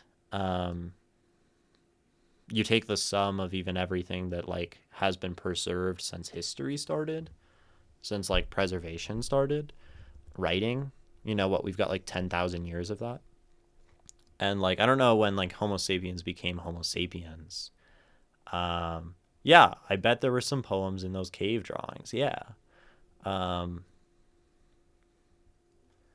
yeah. Or if they were doing cave paintings, they probably had the capacity to speak poems, right? So that's pretty cool. Imagine writing something that goes so hard the genre ends up being named epic. Yeah, that's pretty powerful. And I mean, just imagine something that continues for 10,000 years or whatever. I don't know when the Epic of Gilgamesh was written. Maybe it's been 8,000 years. I'm not sure. Maybe it's only been 4,000. Maybe it's been 3. I don't know. I don't know my ancient history. I feel like civilization in like started like 10,000 years ago is my guess. But that's just me like kind of guessing. Grog think Ara looked like a ball. Looked like a ball of fire in the sky. Oh, that's beautiful. And then Grog cried, um, and then they faded to black in the cave. Gilgamesh is early Persian civilization, I think. That's cool. Grog has some moves. Yeah, Grog does have some moves. Um, so So yeah, I don't know. Keep writing dope quatrains. Sleepy librarian. right? Oh, I was gonna read this and like try to feel my feelings, and I got distracted. Um, yeah, obviously I'm a very focused and locked in. See, that's the good thing with stream. If you ever don't like what I'm talking about, and you're getting bored, you can just distract me from whatever I'm droning on about with some like compelling side topic, like cavemen doing poetry, and and it'll be way more engaging because I'll read chat. Um, yeah, let me read this again. Let me read this again. Yeah, man, feeling feelings is so hard. Breath. I see bubbles rise above me to the surface. While my lungs fill with water until they can't serve their purpose, I reach for air, but it doesn't come to me as I sink and drown in something I'd call poetry. I love that this poetry comes first. Um, there's this sort of sense of wonder. You know, um, it's like poetry, huh? We're drowning in poetry.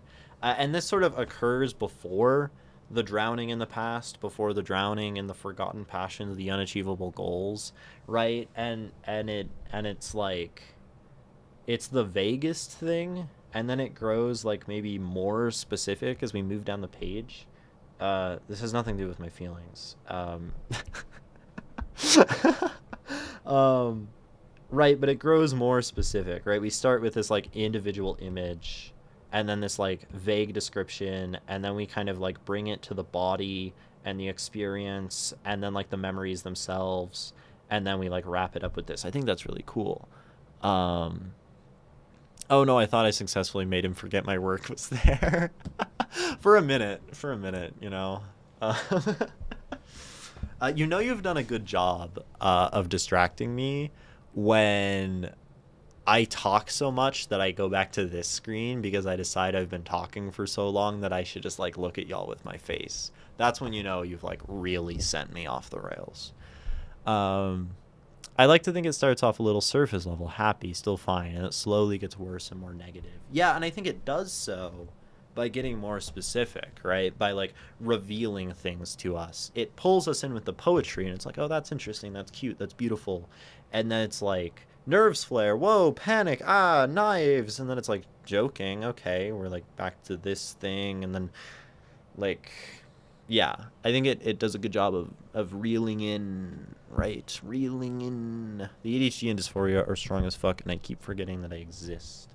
Um, I mean, it's okay to forget you exist sometimes, unless it's like a not okay kind of forgetting you exist. Um, but definitely like, take care of yourself, right? Put on something comfy that you feel good in. Um, Whatever. I don't know how to deal with ADHD, but dysphoria can be. Um, I'm better at knowing how to solve that one. um, I like to yeah, like drowning. That's so true, Nikki. Right. It starts off and you're swimming and you're just floating and it's like bubbles and it's like cool, and then it's like whoa, my lungs are filling with water. Fuck, you know. It's supposed to feel kind of swingy, wavy, like water. Okay.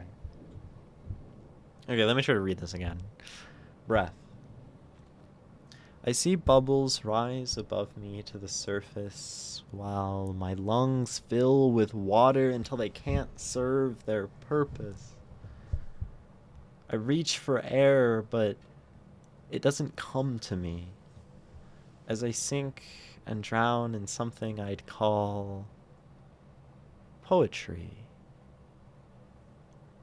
Nerves flare and panic spikes when another wave arrives, drives me deeper. My lungs feel riddled with knives. Drowning in your past sounds like a joke till it happens to you, and you're forced to swallow water by the gallons. unachievable goals.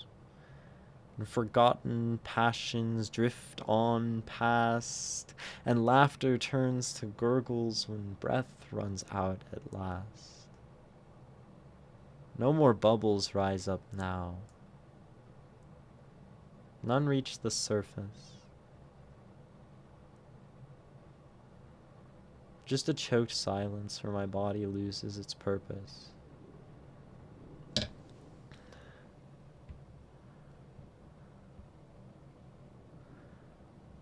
I love how different the surface feels from the beginning to the end. Right at the beginning, I see bubbles rise above to the surface. And just within that line, it's like, there's probably light up there. It's probably kind of beautiful. You think of these like amorphous, bubbly air things floating up through the water and like reaching their sort of, freedom into the air. And then like when we like close the loop, sort of come full circle at the end, no more bubbles rise, now none reach the surface. Like with the drowning, of course, but then the idea of like the surface as the breath coming out, the motion happening, the person actually like having some control over their body and their experience, I think is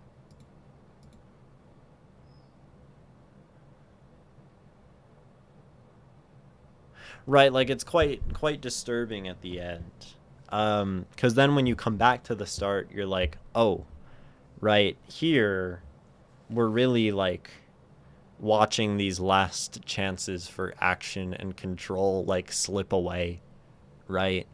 And I think like the second read definitely like adds something to this poem beyond the first, where once you understand like the finality and like where it's going and the situation as it's happening, like the start becomes much less beautiful, and the whole thing kind of takes on this like fully tragic, right? And that's neat. Why do the ones that hit us so hard always have water in them? I mean, Sharon Olds was writing about fire. To cherry pick an example that goes against your comment. But yes, your water love poem did hit me, right? But Kath Zix was about like sewing and stitches and like bodies. Kind of reminds me of this chapter from Norm Macdonald's book where he's with a kid with cancer looking at the clouds. They see him with shapes of food, people and stuff. Next chapter, he's on the kid's funeral, comes out of it, looks at the clouds, and they all looked like clouds and nothing else. Damn. What that, man, I don't even know this book. I don't even know this book, and that sounds like so powerful and sad. But yeah, I think that is very similar to what's going on here, right?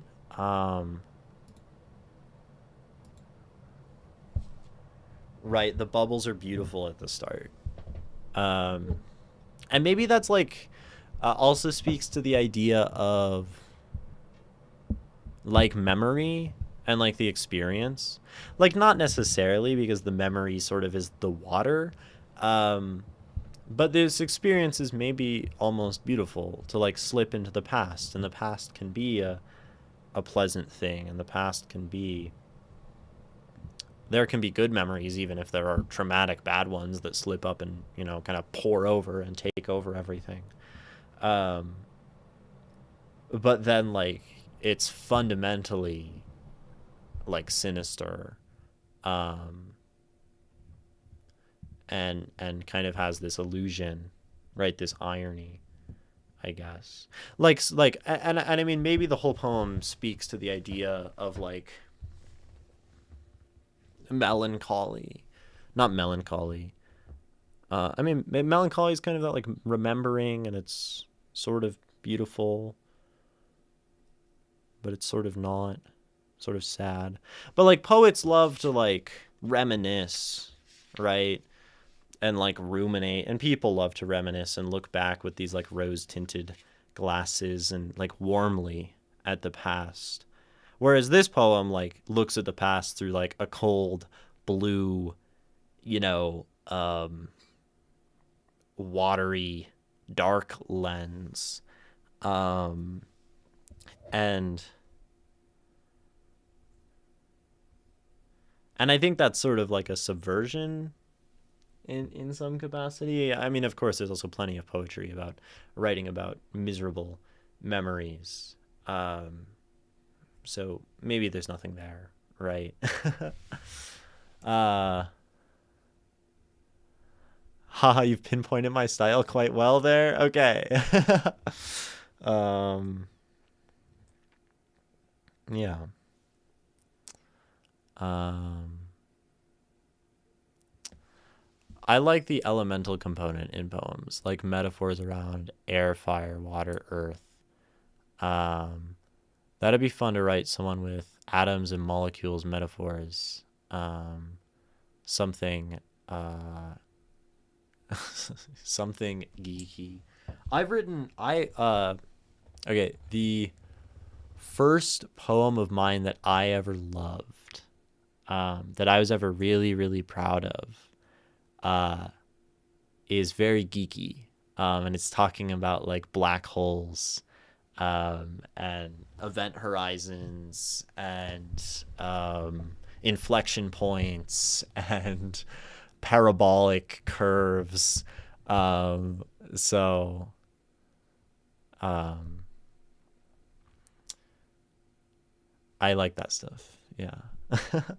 um, I think there's something inherently kind of neat about that because poetry usually tends away from like that sort of mathematical analytic mindset in space. What is cool, right? I love doing the spatial shift from the cosmic to the molecular. Sure, yeah, that's a classic, right? Galaxies and atoms. Um, there's that one freestyle by GZA where he goes about the Big Bang. I don't know it. Black holes is a metaphor for some state of mind. Yeah, yeah. Mine was this poem about someone's pupils, and getting lost in the experience of being with another person. Um, and not any one in particular. It wasn't a love poem. It was more about like just the fact of like I noticed that whenever I would go out with people, I would seem to lose a whole day, and I like wouldn't know where it went, and time would just fly by in like the company of others, as if all of the light, all of my perception was being sucked into their eyes. And I wrote a decent poem about it. But I really liked it at the time. It's like, um, as he walked down the not quite right angled steps, a modern day Archimedes seeking his private eureka, not in a pool, but the reflecting waters of their eyes. Why did he hope to see himself? Um, then there's something about Narcissus. I like water. And then there's something about Narcissus. Um, and then there's inflection points and event horizons. And then it like cuts to the beauty of nature and letting things unfold. Um, yeah.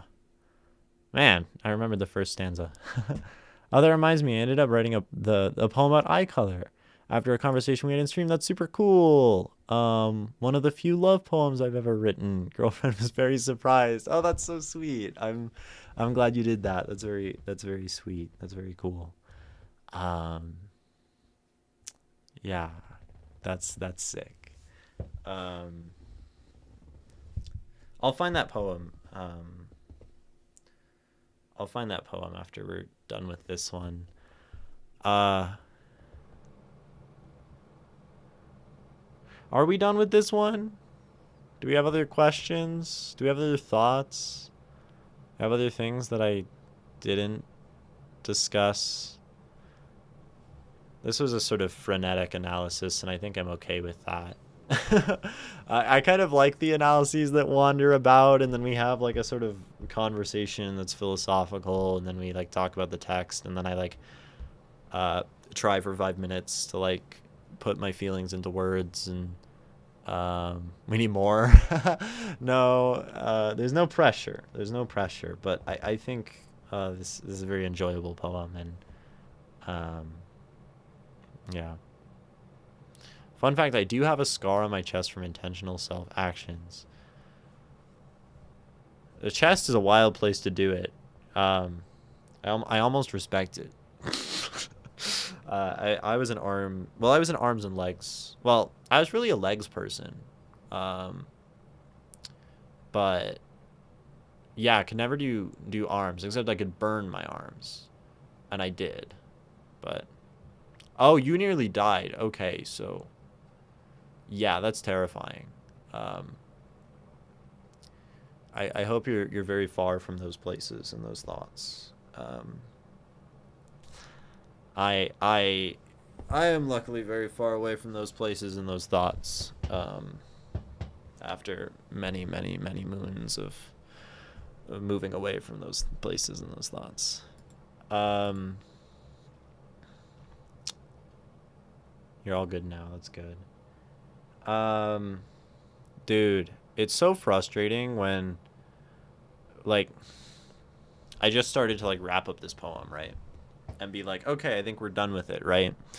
And then like, but I waited too long, and now the ad break is happening in 10 seconds, so I can't like start reading the poem to like close it out and be like, okay, we're done with the poem, yay, we love you, sleepy librarian, thank you for submitting, right? So now I have to let the ad break run here and then like leave because I want y'all to be able to hear like the last reading, which means we'll probably come back and end up talking about it for another 20 minutes or something, because the ad is literally like about to run. um, so hello TJ Henry. We're about to take a 3 minute break. uh, Came in at the perfect, most wonderful time. um, so y'all should like stand up and stretch and stuff. um, uh, yeah, stand up, stretch, get away from the screen, take a mental break, do whatever, drink water, something.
what's up? We're back. As an update, my lip is no longer numb from the dentist. We are back in full form. Nikki, you said dance break, which made me think of a poem by Mary Oliver, because we were talking about Mary Oliver earlier, and her poem is Three Things to Remember, which says, as long as you're dancing, you can break the rules. Sometimes breaking the rules is just extending the rules. Sometimes there are no rules.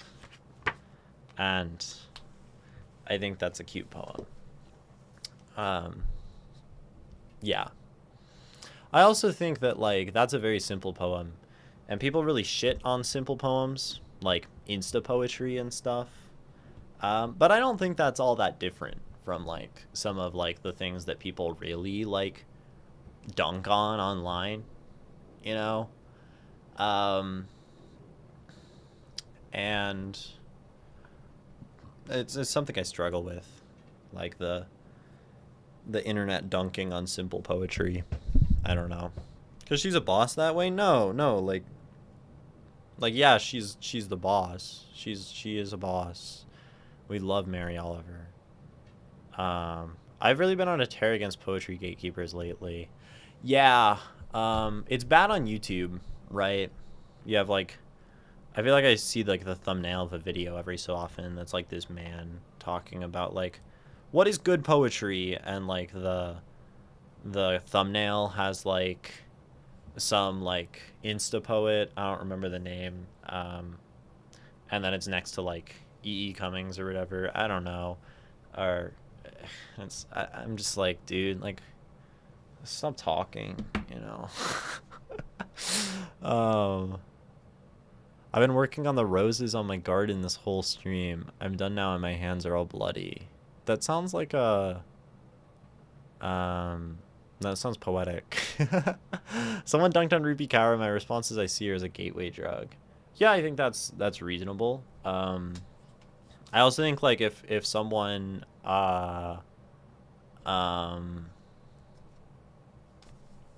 likes it, then it doesn't have to be a gateway drug, right?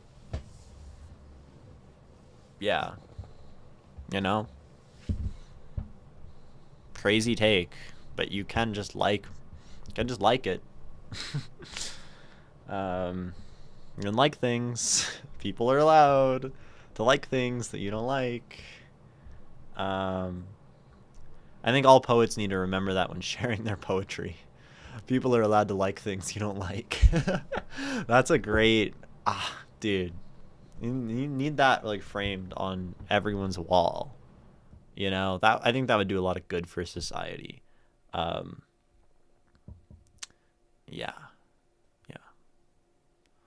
My meaning is she brings people into poetry that may not have gotten into it. Yeah, and I mean, like, popularity is good, right? Like, people getting mad when a poet gets popular because they're not, like, the right poet to get popular, really deranged, you know?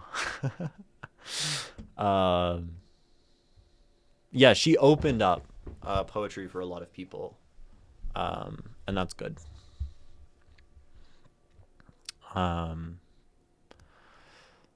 Yeah. I'll submit again when I write something good. You wrote something good, Sleepy Librarian. This is good. I don't think we're going to dwell on it too long after this ad break. I just didn't have time to read it as, like, a final read. And I'm going to read it here again, right?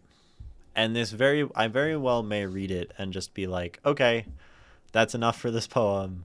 We're done with this poem. And it'll just be sort of silly that the ad had to happen. Or I'll read it, and as has happened the last 2 times I've read this, I'll say, oh, look at this cool thing that this does, and I'll start going on, like, some tangent for the next 15 minutes. And then I mean, y'all know the drill, right? That's how that's kind of how it works here. Yeah. I don't know. What I was saying earlier, 2/3 Lotus, do you notice I wrote something new? But it's kind of not PG-13, FYI if you didn't. I did notice that you submitted something. I did not read it because it's submitted, and I usually don't read them ahead. Breath, breath, breath. I don't know why I did that. I see bubbles rise above me to the surface, while I fill my lungs with water until they can't serve their purpose. I reach for air, but it doesn't come to me as I sink and drown in something I'd call poetry. Nerves flare, and panic spikes when another wave arrives, drives me deeper. My lungs feel riddled with knives. Drowning in your past sounds like a joke till it happens to you and you're forced to swallow water by the gallons. Unachievable goals and forgotten passions drift on past, and laughter turns to gurgles when breath runs out at last. No more bubbles rise up now, none reach the surface, just a choked silence left, where my body loses its purpose.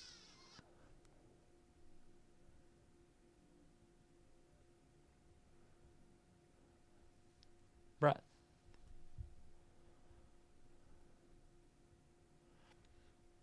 Yeah, I don't know if I have more to say. I think that might be it. That might be it, unless people have any questions. That might be the last read. We might be done. It is a good poem. I think my submission was PG-13 friendly. It doesn't really matter either way. I'll take the nod of approval. Yeah, no, it's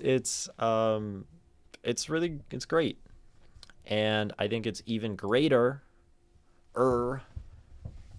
that you sent it to stream. Because I know that sharing is hard for you, as you constantly mention with your Instagram. And sharing here is a very, like, weird, vulnerable, terrifying, fucked up thing to do to yourself. To have Imogen on the internet read your poetry. So, like, yeah, really, really,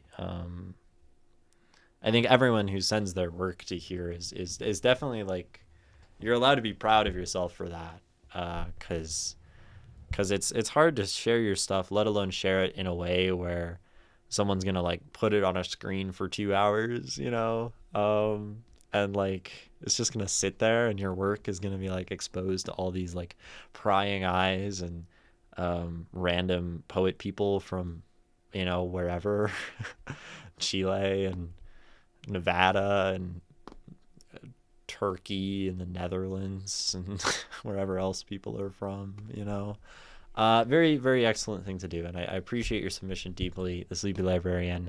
If you do, if fate holds you submitting poetry in the future, I eagerly await for that moment. If it doesn't, then that is entirely okay, and there is never any pressure to send me shit, because it seems like lots of people do that. Too many people. Not too many. It's just that there's a lot. There's a backlog because canceling streams all the time, like a loser. Yeah. Gotta love when critics who always give bad negative reviews end up showing what they like. And it's trash. Or they write their own stuff and it's also trash. Yeah, I mean, like arguably, Ray, like, I'm a sort of art critic. I'm, like, this weird, like, casual art critic who, like, reads things and talks about my opinions. I mean, I don't always delve into opinions. Maybe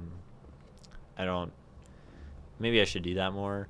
But, like, I feel like most of y'all write better poetry than me. But, but again, the whole better thing is hard to quantify, and I'm about to get, like, a bunch of messages in chat on that delay that are disagreeing with me. So, there's all that spiel and shebang. Stop, says Nikki. See, I knew it. I said I would share my poem, the poem that I wrote a long time ago with you guys. I don't know if you're, like, a lousy poet, but a good writer. Maybe. I don't know. I haven't read your stuff. Have I read your stuff, TJ Henry? What's your username on Discord? What did you submit to me? You have something in the queue, right? Because, I mean, you mentioned it, so you must, right? It'd be strange if you said you submitted something and you hadn't submitted something. Uh, are you Scotch Biscuit on Discord? Is that you? Up and out? Is that who you are? Or is that someone different? Maybe there is a TJ Henry and I just didn't look. Oh no, there's a TJ Henry. Okay, that's you. See, I just don't read. That's why I'm a poet. What are we doing? We're talking. We're having my face on a screen, and y'all are watching it deeply attentively, or not, right? I wouldn't expect you to be attentive. I make the space feel safe. Ginny, thank you. I'm glad. I'm glad that happens. I think after the fact, I do prefer looking deeply into other people's work. But I'll see what I do. Yeah. I mean, I don't know. I imagine the stream will continue for a long time as long as I don't burn myself out again, right? So like, if you don't submit and then like in a year you're like, I want to submit, like, that's totally chill, you know? There's nothing wrong with any of that. I feel like I want this further away from me. I feel like too close. I want to be like back here. I can never get this angle right of like the camera. Oh, was I gonna share a poem with you guys? That's what we mentioned. The Singularity poem. Genuinely, I liked this poem so much that I memorized it at the time and I read it at a bunch of places and I thought it was so cool. And it is kind of cool. I don't like it anymore. Well, it's fine.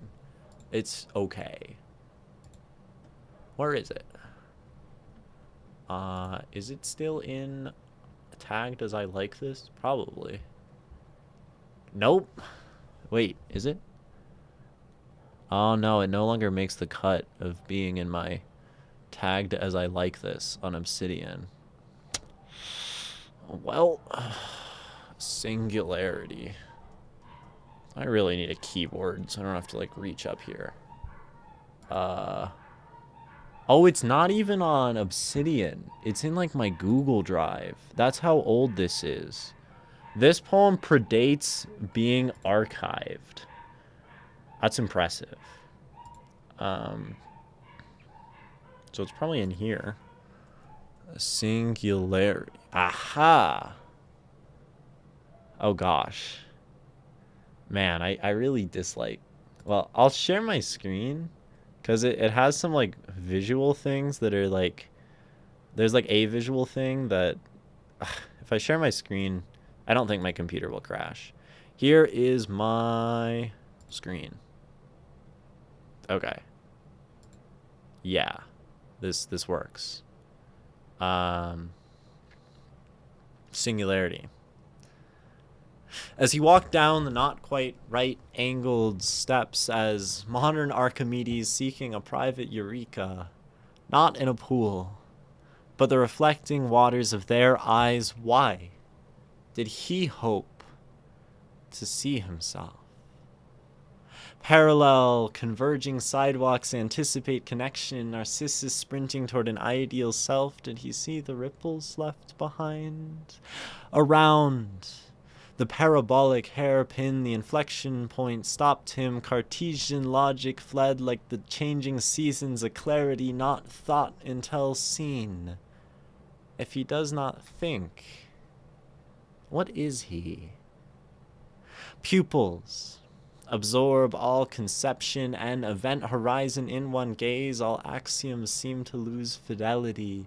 No theory reproduces feeling. When did nature take control?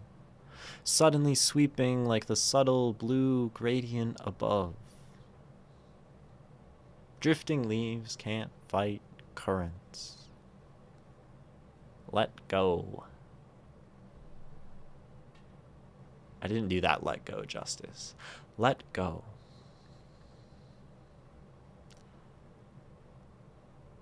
Figures rush back with a goodbye, hoping to approximate eyes meeting again. That's an oldie. As an old poem. And it's okay. Gotta love how you're always super far from the mic. Yeah, I definitely do this thing where I like go back here and then I like go up here, and it's probably horrible for the audio. And I actually wrote that down just recently that I should get one of those arms for the mic to hold it and have it like by my face. Yeah, if that's okay. ... I mean, it's weird because like it's actually one of the most like metaphorically focused things I've ever written, and like in some capacity I haven't, like, I don't think a lot of the stuff I write is as sincere as like that poem. I mean, I think part of why I like that poem is it was very sincere. And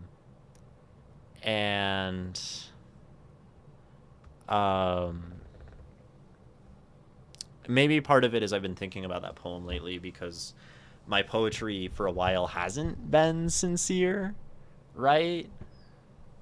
Like,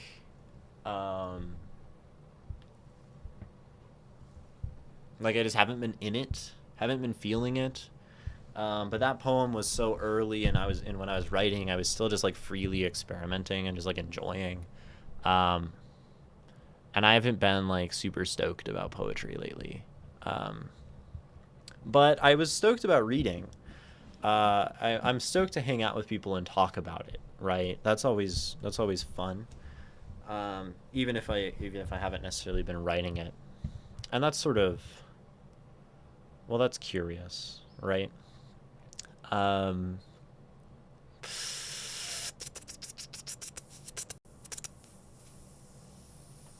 Yeah. Yeah, I wrote that. When did I write that? I mean, that was like right after when I first like came out, and then whatever. College life was changing, new things. I don't know. Been writing the flower on the poem and having a hard time making the flower flourish on the poem. Been writing the flower on the poem and having a hard time making the flower flourish on the poem. Is this a question to me as like about how I'm feeling about my poetry? If so, I think for a while I was putting the flower on the poem and it was not flourishing. I didn't feel like it was flourishing. I didn't feel like I felt like the flower was maybe like somewhere in me, right? Also a Huidobro reference. Yeah, see, I don't get it because I'm not literate. Not well read. I'm literate.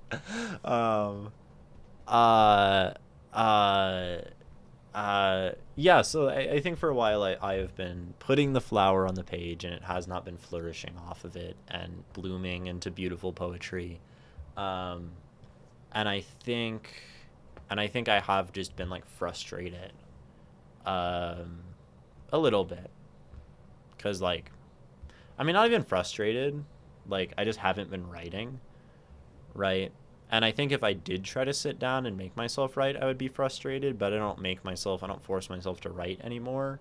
So I just haven't been writing anything. Hello, Mama Buckle. Long time. Yeah. Hello.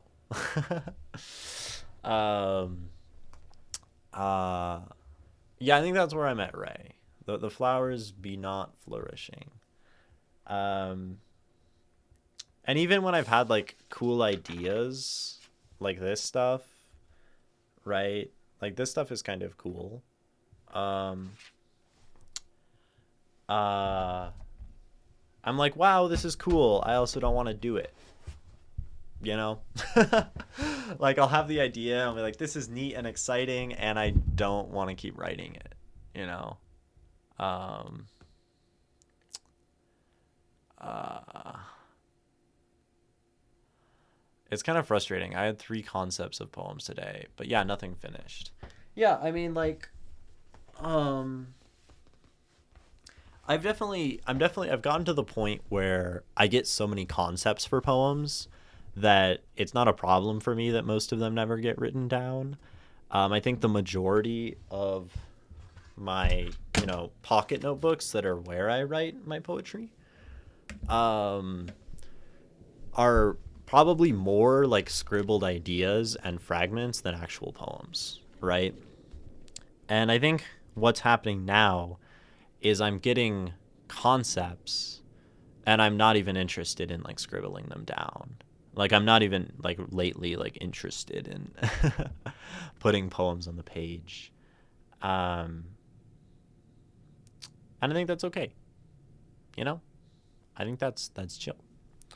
Uh if I was forcing myself, I'd probably have like a problem with it. Um but spoken word has been like piquing my interest, and I've been thinking it's been on the brain, it's been on the mind. Um so that's good, right? The flower flow, her flower aflow, sir. I afloat and pout, offload efforts and loads so low. Yeah, playing with words. It's nice to play with words sometimes. Uh, I had a single line percolating in my brain for a full month. Yeah, I've done that. I actually still have a line.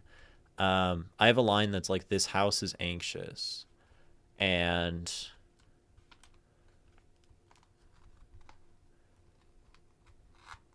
I mean, part of it is that like I I agreed with a friend that we'd both write a "This House is Anxious" poem, and neither of us did it, and it still looms over me like a specter. Um, uh, but I think I've had that line for like 8 months, like, and it just sticks in my head. Um, but mine is, who am I and what have I let myself become? Yeah, that's pretty big. That's like that one. I feel like it's very dramatic, melodramatic even. So you really gotta like, you can't just drop that into something, right? That one feels like it has to be worked around, has to be pretty like um, supported, right? Because you cannot just drop a "who am I and what have I let myself become" into an otherwise like chill poem, you know. Uh, I've been floating "wishes are forever lonely things" around my noggin for almost a year now. Okay, it's fascinating that y'all do this too. Um, having having lines hanging out in the brain. Um, like that one Hidobro poem, or like from an interview, can't remember. And if I could have a last word, let it be ilililila I that's beautiful. I call it percolating. I think that's a good one. If it's getting bigger, if it's getting more pressing, you could say that like the line is metastasizing until it like takes over your whole body, and then you have to like uh, do the linguistic chemotherapy of purging the cancer of this sentence that's been in the brain for too long, and put it on a page, excise it. I think of art often as like ripping things out, excising, cutting things. It's a very visceral, but it's not like it's like a clinical body thing. It's not like painful or visceral. It's just like a thing. I don't know. Percolating is good though too. And that's just a nice word. It sounds fun. Sounds pleasant. I just checked. I have a 2,000 word concept note, which are mostly one sentence ideas. I never open it, so I don't know why I even note them down. I think noting them down forms the practice of having ideas and paying attention to them. And it also forms the practice of acknowledging that not every idea has to be a poem, right? And if you don't note them down at all, then you've accepted the fact that you're just going to have ideas for writing and then let them leave, without like giving them a chance to maybe be a poem. And then you still get like the fact, I guess, of letting them go, but then writing them down gives you like the ability to say, I've written this down and noted it as an idea and considered it, and it's never going to be a poem.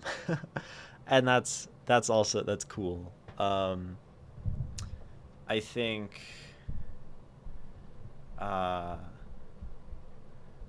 you know, and you might someday, you might go back through and say you want to pull from there, right?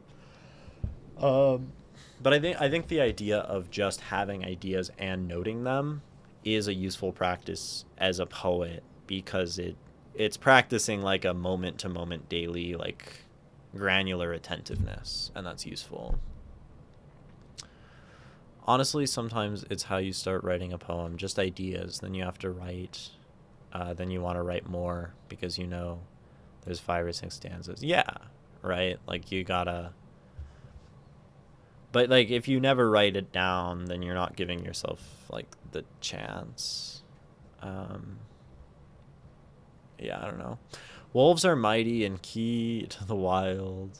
The alpha isn't real. All misconceptions I've had to deal. Afraid of humans. They woo and make me smile.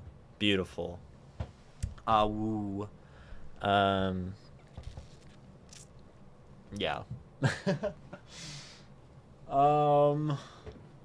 Are we? What time is it? 2:24. 2:24 in the Pacific time. I don't think I'm reading another poem today. High key. Low genuinely. Not gonna read another poem.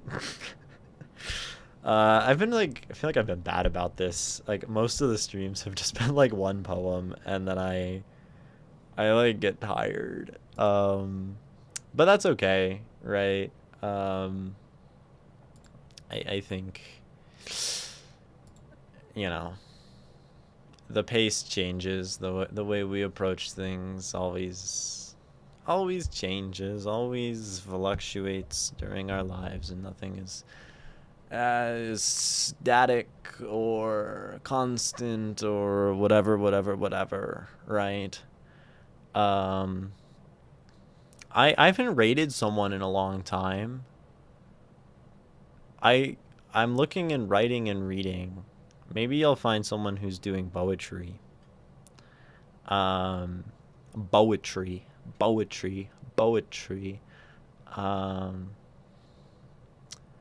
But Heike doesn't look like there's much. Wednesday writing, come help him. No. Is he? No one does poetry. We need more poetry streamers on Twitch. And then like some of these people are just streaming in German, and I'm not trying to pull up, not trying to pull up on the German streams, unfortunately.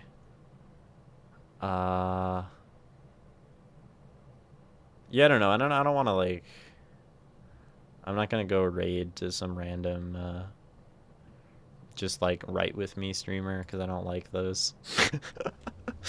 Ain't no one want to look at me reading poetry. I don't know. I feel like I didn't think anyone would want to look at me reading, writing, talking about poetry. Like, what a bafflingly stupid idea, right? Like, I'm gonna go like talk about poetry on the internet, on like a gaming platform where people want like, screaming and clippable reactions. Like, I've got to be like the least clippable streamer, Rated gamer, something you like. They're poetic games. Maybe someone is streaming Disco Elysium. If y'all don't know Disco Elysium, Disco is a great dope game. I am currently playing Disco, which means I need to like not spoil it for myself, right? Um, man, all the Disco Elysium streamers are tiny. No one wants to. Okay, this person is on their second day playthrough, which means they won't spoil the game for me. Uh, are they? Are they streaming in English? Yes. Okay. Yeah, let's go rate a random person. Why not? Um, it has been a minute since I've done that. I need to like do the thing where I like open their stream. I don't know if like rating is supposed to like open their stream, but it doesn't do it for me. So I have to like go look it up and then like find them in their channel. Anyway. Yeah. And for some other day, political streamers are cool. That's true. I do talk about lots of political stuff. You made a clip, y'all. Yeah, it's so kind. I think I appreciate. I mean, if y'all like find genuinely things within what I say that are like you want to clip them, like do it. I think that's dope. Uh, it just seems like so impossible to like catch in my rambles like any like clippable content. Thank you for reading mine. I feel very honored. Now I go back to sitting in the back of the class. Yeah, and that's okay. Thank you all for watching. I've been Imogen. Thank you for your submission, librarian. Thank you all. Send lots of love to Ill Swiftly. And keep making art you love. Bye.